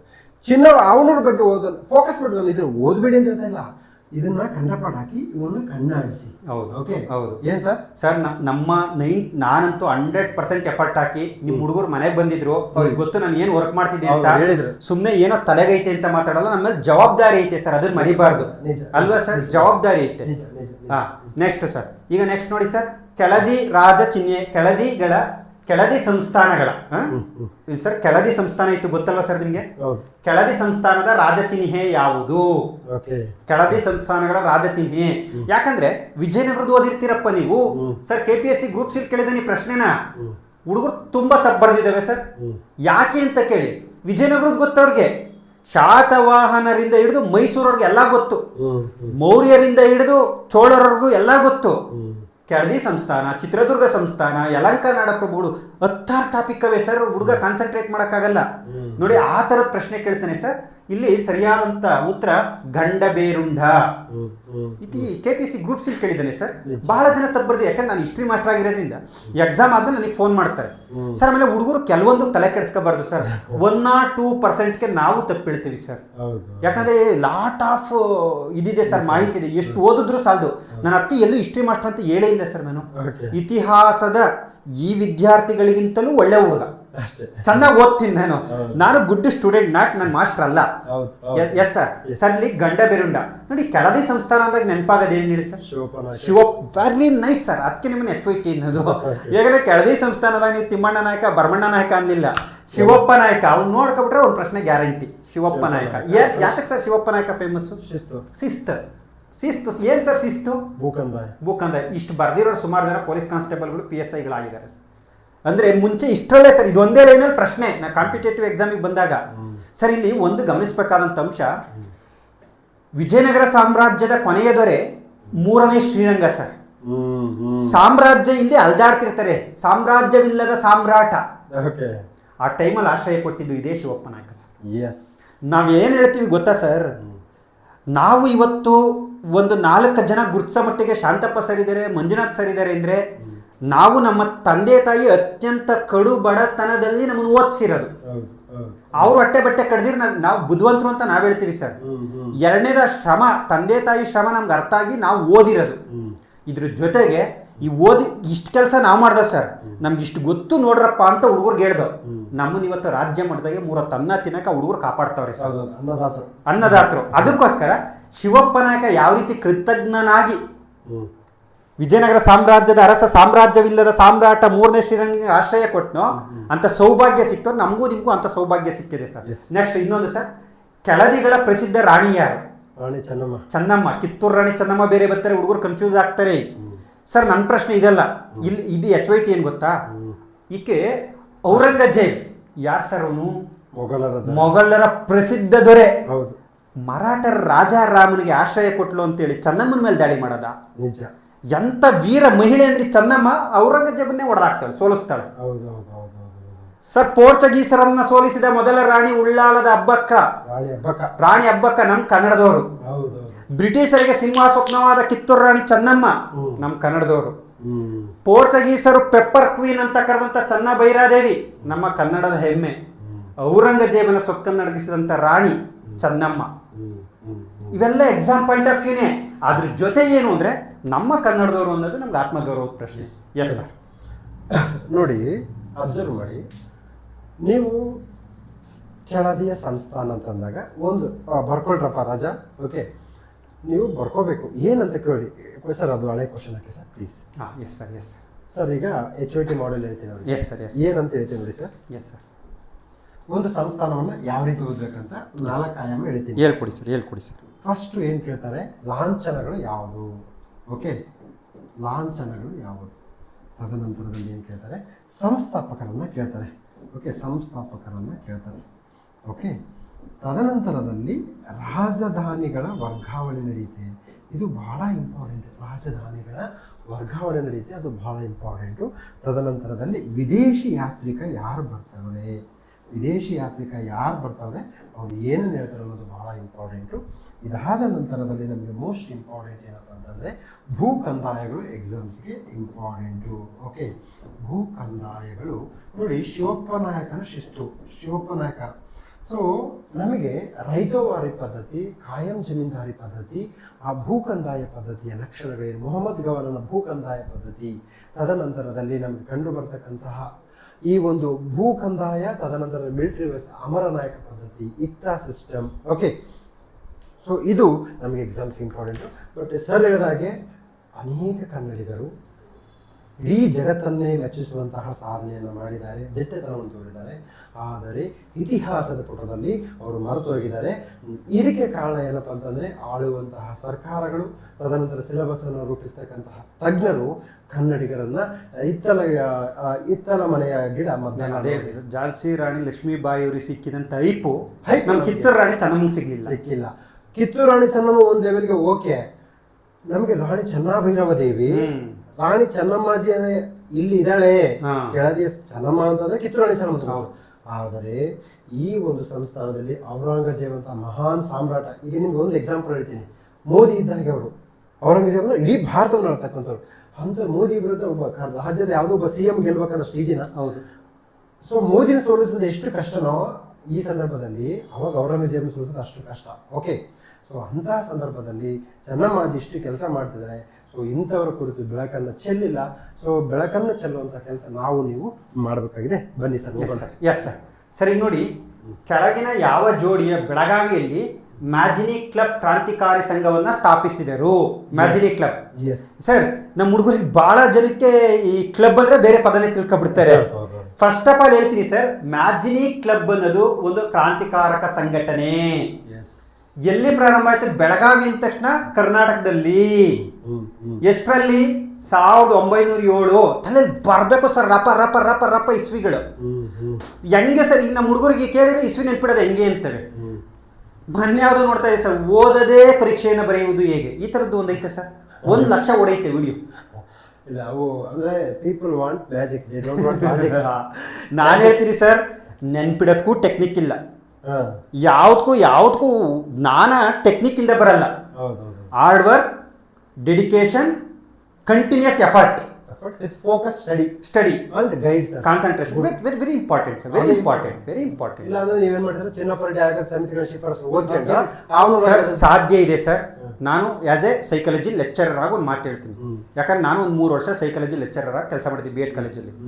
ಏನ್ ಹೇಳ್ತೀನಿ ಅಂದ್ರೆ, ಎಲ್ಲರೂ ವಿಶ್ವೇಶ್ವರಯ್ಯ ಆಗಕ್ಕಾಗಲ್ಲ ಸರ್. ತರಗತಿಯಲ್ಲಿ ಒಬ್ರು ವಿಶ್ವೇಶ್ವರಯ್ಯ. ನಾನೇ ಪಾಠ ಮಾಡಿದ ಹುಡುಗ ಒಬ್ಬ 100 ತೆಗಿತಾನೆ, ಇನ್ನೊಬ್ಬ 20 ತೆಗೆದು ಫೇಲ್ ಆಯ್ತಾನೆ. ಯಾಕಂದ್ರೆ IQ ಪವರ್ ಅಂತ ಹೇಳ್ತೀವಿ ಸರ್. ಬೈ ಬರ್ತ್ ಕೆಲವರು ಪ್ರತಿಭಾನ್ವಿತ 1% ಸಮಾಜದಲ್ಲಿ. ಅವನಿಗೆ ನಾನು ಪಾಠ ಈಗ ಹೇಳ್ತಾನೆ, ಇದನ್ನ ಎಷ್ಟು ಹೇಳ್ತೀರಾ ಮುಂದ್ಕೋಗಯ್ಯ ಅಂತ. ಅವ್ನು ಪ್ರತಿಭಾನ್ವಿತ, ಅವನಿಗೆ ಚೆನ್ನಾಗಿ ಗೊತ್ತು.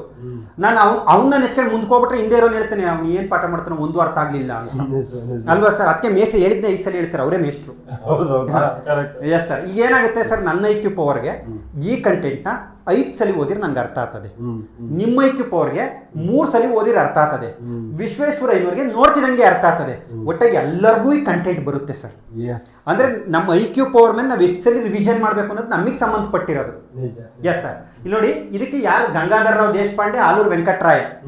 ಇದು ಕರ್ನಾಟಕದ ಸಿಂಹ ಗಂಗಾಧರರಾವ್ ದೇಶಪಾಂಡೆ. ಆಲೂರು ವೆಂಕಟರಾಯ ಕನ್ನಡದ ಕುಲಪುರೋಹಿತ. ಹೌದಲ್ವಾ ಸರ್?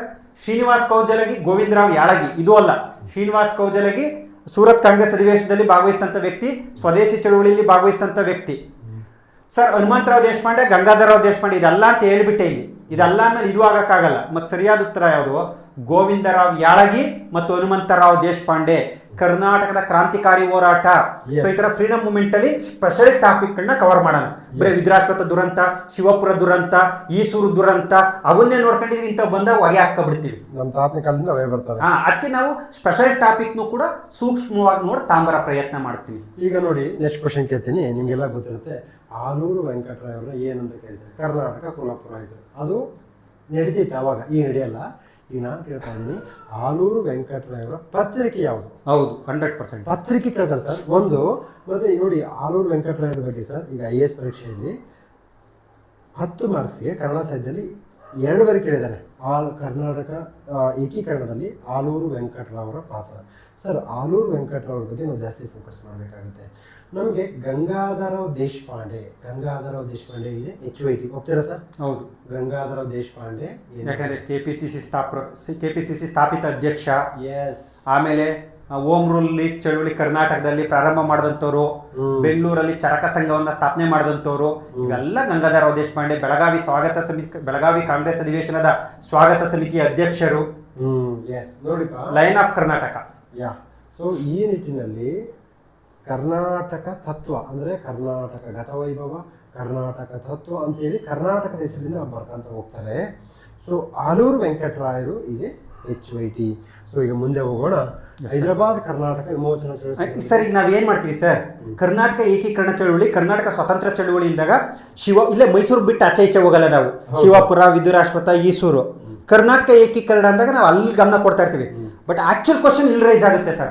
ಹೈದರಾಬಾದ್ ಕರ್ನಾಟಕ ವಿಮೋಚನಾ ಚಳವಳಿಯ ಸಂದರ್ಭದಲ್ಲಿ ಹೈದರಾಬಾದ್ ನಿಜಾಮ ಯಾರು ಹುಡುಗರು ಅಬ್ಸರ್ವೇ ಮಾಡಿರಲ್ಲ ಸರ್. ನಿಮ್ಗೆ ಗೊತ್ತಿರಲಿ, 1799 ಮೇ 4 ಟಿಪ್ಪು ಸುಲ್ತಾನನ ಮರಣದ ನಂತರ ಈ 4ನೇ ಆಂಗ್ಲೋ ಮೈಸೂರು ಯುದ್ಧದಲ್ಲಿ ಪಾಲ್ಗೊಂಡಂತ ಬ್ರಿಟಿಷರು ಒಂದು ಭಾಗ ತಾಂತಾರೆ ಸರ್, ಮೈಸೂರನ್ನು ಅರ್ಧಂಚಿ. ಆಮೇಲೆ ಮರಾಠರಿಗೆ ಒಂದು ಭಾಗ ಕೊಡ್ತಾರೆ ಸರ್, ಯಾಕಂದ್ರೆ ಅವ್ರು ಬ್ರಿಟಿಷರ ಪರವಾಗಿ ಭಾಗವಹಿಸಿರ್ತಾರೆ. ನೆಕ್ಸ್ಟ್ ಮೈಸೂರು ಸಂಸ್ಥಾನಕ್ಕೆ ಒಂದು ಭಾಗ ಹಿಂದಿರುಗಿಸ್ತಾರೆ ಸರ್, ಮುಮ್ಮಡಿ ಕೃಷ್ಣರಾಜ ಒಡೆಯರ್ ಅಧಿಕಾರಕ್ಕೆ ಬರ್ತಾರೆ. ಇನ್ನೊಂದು ಭಾಗ ಹೈದರಾಬಾದ್ ನಿಜಾಮನ್ ಕೊಡ್ತಾರೆ, ಯಾಕಂದ್ರೆ ಇವನು ಕೂಡ ಭಾಗವಹಿಸಿರ್ತಾನೆ 4ನೇ ಆಂಗ್ಲೋ ಮೈಸೂರು ಯುದ್ಧದಲ್ಲಿ ಸರ್. ಈತ ಸಹಾಯಕ ಸೈನ್ಯ ಪದ್ಧತಿಗೆ ಸಹಿ ಹಾಕಿದಂತ ಮೊದಲ ಮನೆತನ ಹೈದರಾಬಾದ್ ನಿಜಾಮ ಮನೆತನ. ಈ was the under control of British ಅಲ್ವಾ ಸರ್? ಇಲ್ಲಿ ನೋಡಿ, ನಾವು ಬೇರೆ ಪ್ರಾಂತ್ಯದವರೆಲ್ಲ ಯಾಕೆ ಹೈದರಾಬಾದ್ ಕರ್ನಾಟಕ ಅಂದ್ರೆ ಒಂದು ವಿಶೇಷ ಸ್ಥಾನಮಾನ ಯಾಕೆ ಮಕ್ಳಿಗೆ ಬೇಕು ಅಂದ್ರೆ ಸರ್, ಮೈಸೂರು ಮಹಾರಾಜರ ಅಧಿಕಾರಾವಧಿಯಲ್ಲಿ ನಾವು ಭಾಳ ಈ ಮೈಸೂರು ಪ್ರಾಂತ್ಯಕ್ಕೆ ಸೇರಿದವರಾಗಿ ಹೆಮ್ಮೆಯಿಂದ ಹೇಳ್ತೀವಿ ಸರ್, ನಮ್ಮ ಮೈಸೂರು ಅಭಿವೃದ್ಧಿಯ ನಾಗಾಲೋಟವನ್ನು ನೋಡ್ತು.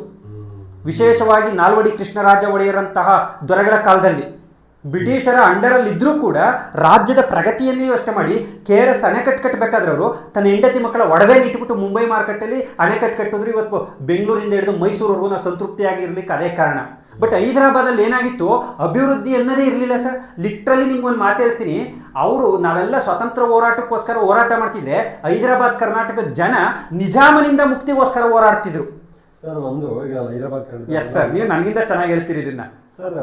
ಅದಕ್ಕೆ ಹೇಳ್ತಾರೆ ಅವ್ರು ಹೈದರಾಬಾದ್ ನಿಜಾಮರದ್ದು ಏನು ಗೊತ್ತಾ, ಅವರು ಗೋರಿಗಳನ್ನು ಕಟ್ಟೋದು, ಹೌದು, ಓಕೆ, ಮಿನಾರಗಳನ್ನು ಕಟ್ಟೋದು, ನೀರಾವರಿಗೆ ಶೋಷಣೆ, ಜನರ ಶೋಷಣೆ, ರಾಜಕೀಯ ಶೋಷಣೆ ಮತ್ತು ಧಾರ್ಮಿಕ ಶೋಷಣೆ, ರಜಾಕಾರರು ಅಂತ private army. S sir. So ಇಲ್ಲಿ ಏನಾಗಿದೆ ಸರ್, ನಾಲ್ವಡಿ ಕೃಷ್ಣರಾಜ ಒಡೆಯರು ಡ್ಯಾಮ್ ಕಟ್ಬೇಕಂತೇಳಿ ತಮ್ಮ ಮನೆ ಚಿನ್ನವನ್ನು ಮಾಡ್ತಾರೆ. Yes sir. ಸರ್ ಆ ಸಂದರ್ಭದಲ್ಲಿ ಹೈದರಾಬಾದ್ ನಿಜಾಮ ಪ್ರಪಂಚದ ಪ್ರಥಮ ಶ್ರೀಮಂತ ವ್ಯಕ್ತಿ. ನಿಜಾಮ ಶ್ರೀಮಂತ, ಜನಗಳು ಬಡವರು. ಇಲ್ಲಿ ರಾಜ ಬಡವ, ಜನಗಳು ಶ್ರೀಮಂತ. ನಾವೆಲ್ಲ ತೃಪ್ತಿಯಿಂದ ಬದುಕಲಿಕ್ಕೆ ಕಾರಣ ಕಾವೇರಿ ನೀರು ಬರಲಿಲ್ಲ ಅಂದ್ರೆ ಬೆಂಗಳೂರು ಬದುಕೋದು ಹೆಂಗೆ ಸರ್? ಸೊ ಯಾಕೆ ಇದನ್ನ ಹೈದರಾಬಾದ್ ಕರ್ನಾಟಕಕ್ಕೆ ವಿಶೇಷ ಸ್ಥಾನಮಾನ ಕೊಟ್ಟಿದ್ದಾರೆ ಅಂತಂದ್ರೆ ಇದು ರೀಸನ್. ಓಕೆ, ಎಸ್, ಮುಂದೆ ಹೋಗೋಣ ಬನ್ನಿ ಸರ್. ಅದೇ ಇದು ಹೆಸರು ಚೇಂಜ್ ಆಗಿದೆ ಸರ್, ಕಿತ್ತೂರು ಕರ್ನಾಟಕ ಅಂತ ಹೇಳ್ತಾವ್ರ ಮಕ್ಕಳು. ಓಕೆ ಅಪ್ಪ, ಚೇಂಜ್ ಮಾಡ್ಕೊಂಬಿಡಿ, ನಮ್ಗೆ ಅದು ಹೇಳಿ ಅದೇ ಅಭ್ಯಾಸ, ಹೈದರಾಬಾದ್ ಕರ್ನಾಟಕ ಅಂತ. S sir. ಇಲ್ಲಿ ನೋಡಿ, ಕಲ್ಯಾಣ ಕರ್ನಾಟಕ, ಸಾರಿ, ಕಲ್ಯಾಣ ಕರ್ನಾಟಕ, ಅದು ಬೆಳಗಾವಿ, ಕಲ್ಯಾಣ ಕರ್ನಾಟಕ. ಓಕೆ ಸರ್, ಕಲ್ಯಾಣ ಕರ್ನಾಟಕ ಕಲ್ಯಾಣ ಆಗಿಲ್ಲ ನಮ್ಮಲ್ಲಿ. ಆಗುತ್ತೆ ಸರ್, ನಿಮ್ಮಂಥವ್ರು ಬಂದು ಅಚೀವ್ ಮಾಡಿದ್ರೆ ನಿಮ್ಮನ್ನು ನೋಡಿ ಯಾಕಂದ್ರೆ ಗೊತ್ತಾ ಸರ್, ನಾನು ಯಾವಾಗಲೂ ಒಂದು ಮಾತು ಹೇಳ್ತೀನಿ, ದೇಶ ನಮ್ಗೇನು ಕೊಡ್ತು ಅನ್ನೋದಕ್ಕಿಂತ ನಾವು ದೇಶಕ್ಕೆ ಏನು ಕೊಟ್ಟು ಅನ್ನೋದು ಇಂಪಾರ್ಟೆಂಟ್ ಸರ್. ಅದು ಯಾವಾಗ ಸಾಧ್ಯ ಆಗುತ್ತೆ? ಹೋಗಿ ಗಡಿಲಿ ಯುದ್ಧನೇ ಮಾಡಬೇಕು ಅಂತೇನಿಲ್ಲ, ಎಲ್ಲರೂ ಮಾಡೋಕ್ಕಾಗಲ್ಲ ಸರ್. ನಾನು ಅತ್ಯಂತ ಕಡುಬಡತನದಿಂದ ಹುಟ್ಟಿ ಸರ್ಕಾರದ ಸೌಲಭ್ಯಗಳನ್ನ ಪಡೆದು, ಯಾಕಂದ್ರೆ ನಾವು ಓದಿದ್ದೆಲ್ಲ ಗೌರ್ಮೆಂಟ್ ಸ್ಕೂಲು, ಇವತ್ತು ನಾವು ಸರ್ಕಾರಕ್ಕೆ ವಾಪಸ್ ಒಂದು 4 ರೂಪಾಯಿ ಟ್ಯಾಕ್ಸ್ ಕೊಡೋ ಮಟ್ಟಕ್ಕೆ ಬೆಳೆದಿದ್ದೀವಿ. ಅಂದ್ರೆ ಸ್ವಾಭಿಮಾನದಿಂದ ನಾವು ಇಷ್ಟು ಮಾಡಿದ್ರೆ ಸಾಕು ಸರ್, ನಮ್ಮ ದೇಶ ತಾನಾಗೆ ಮುಂದುವರಿಯುತ್ತೆ. ಈಗ ನಾನು ನನ್ನ ಮಕ್ಕಳಿಗೂ ಸರ್ಕಾರದಿಂದ ಬೇಡ್ಕೊಂಡು ಕೂತ್ಕೊಂಡ್ರೆ ದೇಶ ಅಭಿವೃದ್ಧಿ ಹೊಂದೋದು ಹೆಂಗೆ ಸರ್? Yes sir. ಇಲ್ಲಿ ನೋಡಿ ಸರ್, ಇಲ್ಲಿ ಕೇಳ್ತಾರೆ ಸಂದರ್ಭದಲ್ಲಿ ನಿಜಾಮ ಯಾರಾಗಿದ್ದ ಅಂತ ಸರ್. ಸರಿಯಾದ ಉತ್ತರ ಓಸ್ಮಾನ್ ಅಲಿ ಖಾನ್. ಯಾರು ಹೇಳಿ ಸರ್? ಓಸ್ಮಾನ್ ಅಲಿ ಖಾನ್. ಎಷ್ಟು ಈ ನೆಕ್ಸ್ಟ್ ಡೆವಲಪ್ಮೆಂಟ್ ಕ್ವಶನ್, ಎಷ್ಟನೇ ಇವನು? 7ನೇ ನಿಜಾಮ ಹೈದರಾಬಾದ್ ಕರ್ನಾಟಕದಲ್ಲಿ.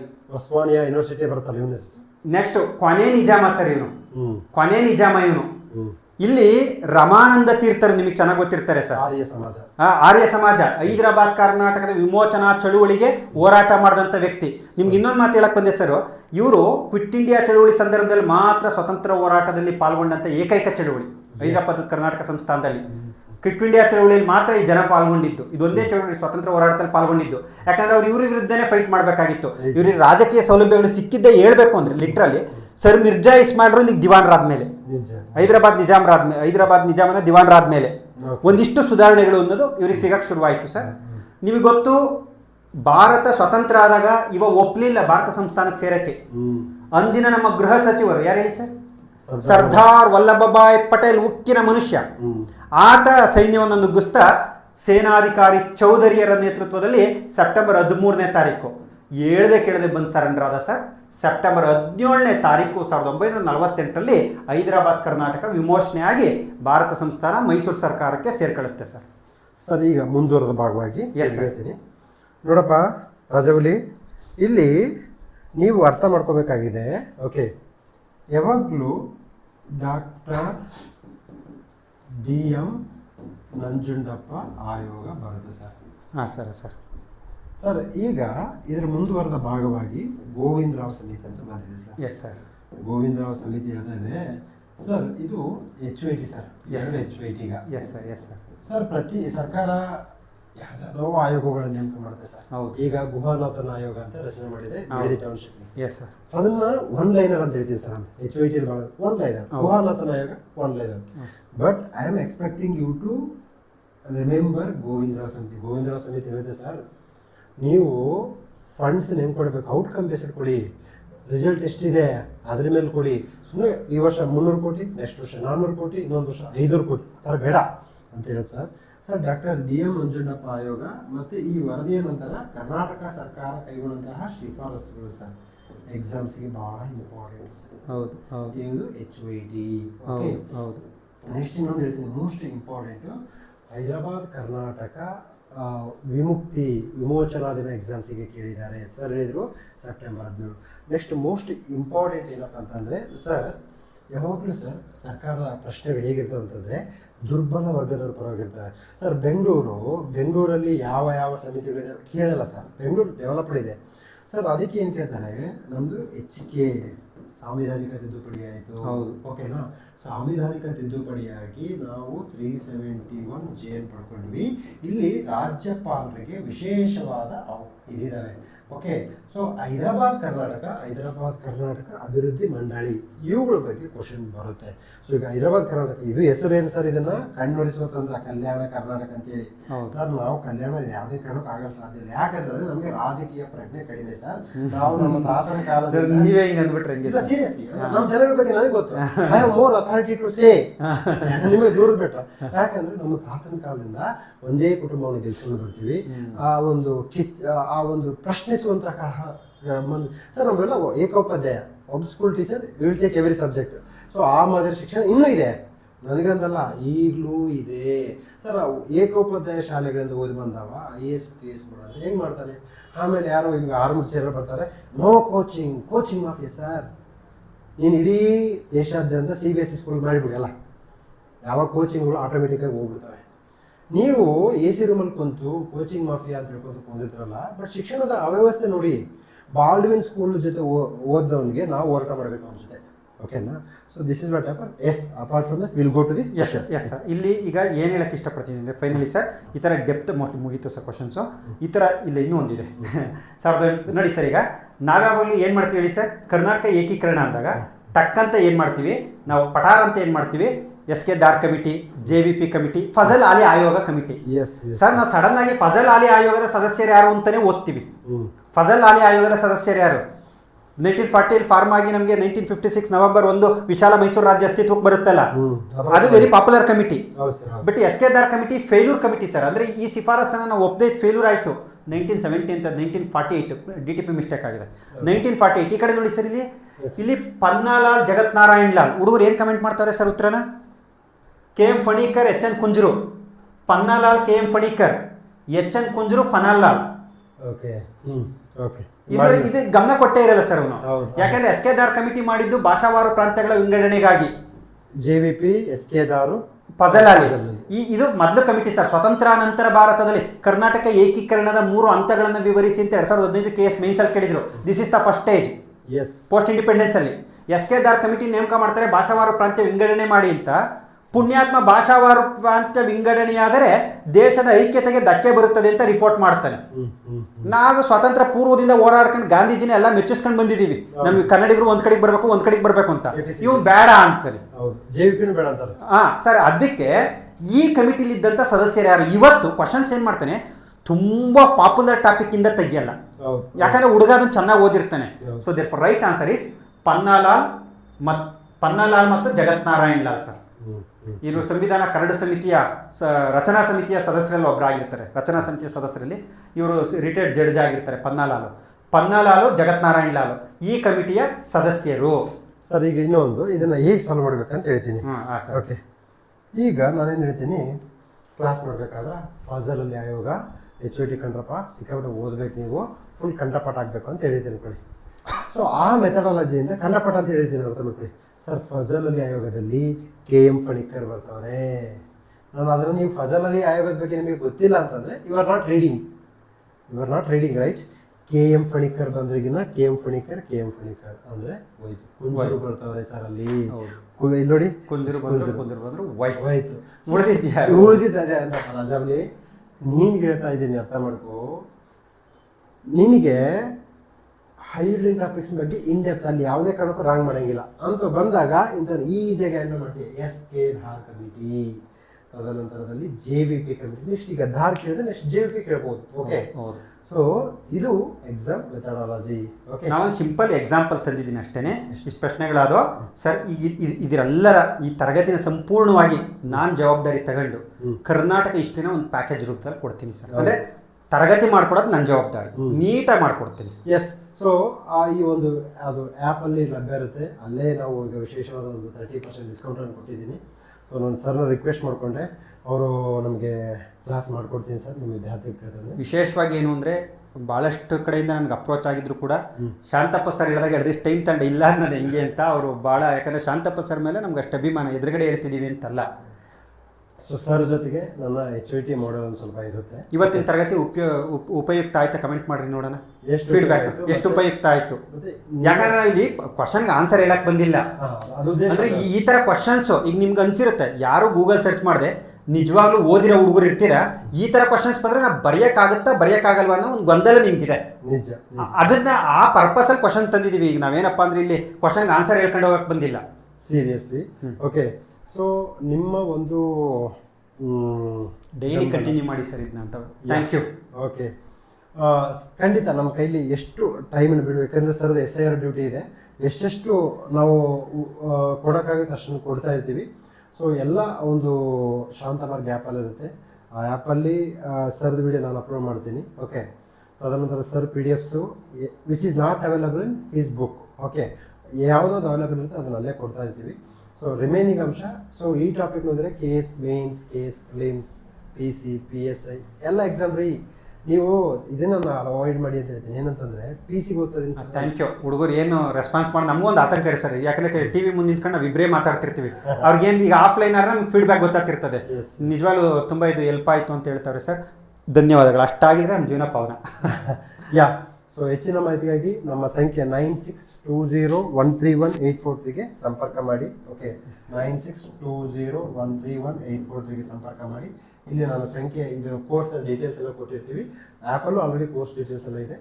So yes, will meet in the another video. Okay, thank you, ನಮಸ್ಕಾರ, ಬಾಯ್ ಬಾಯ್.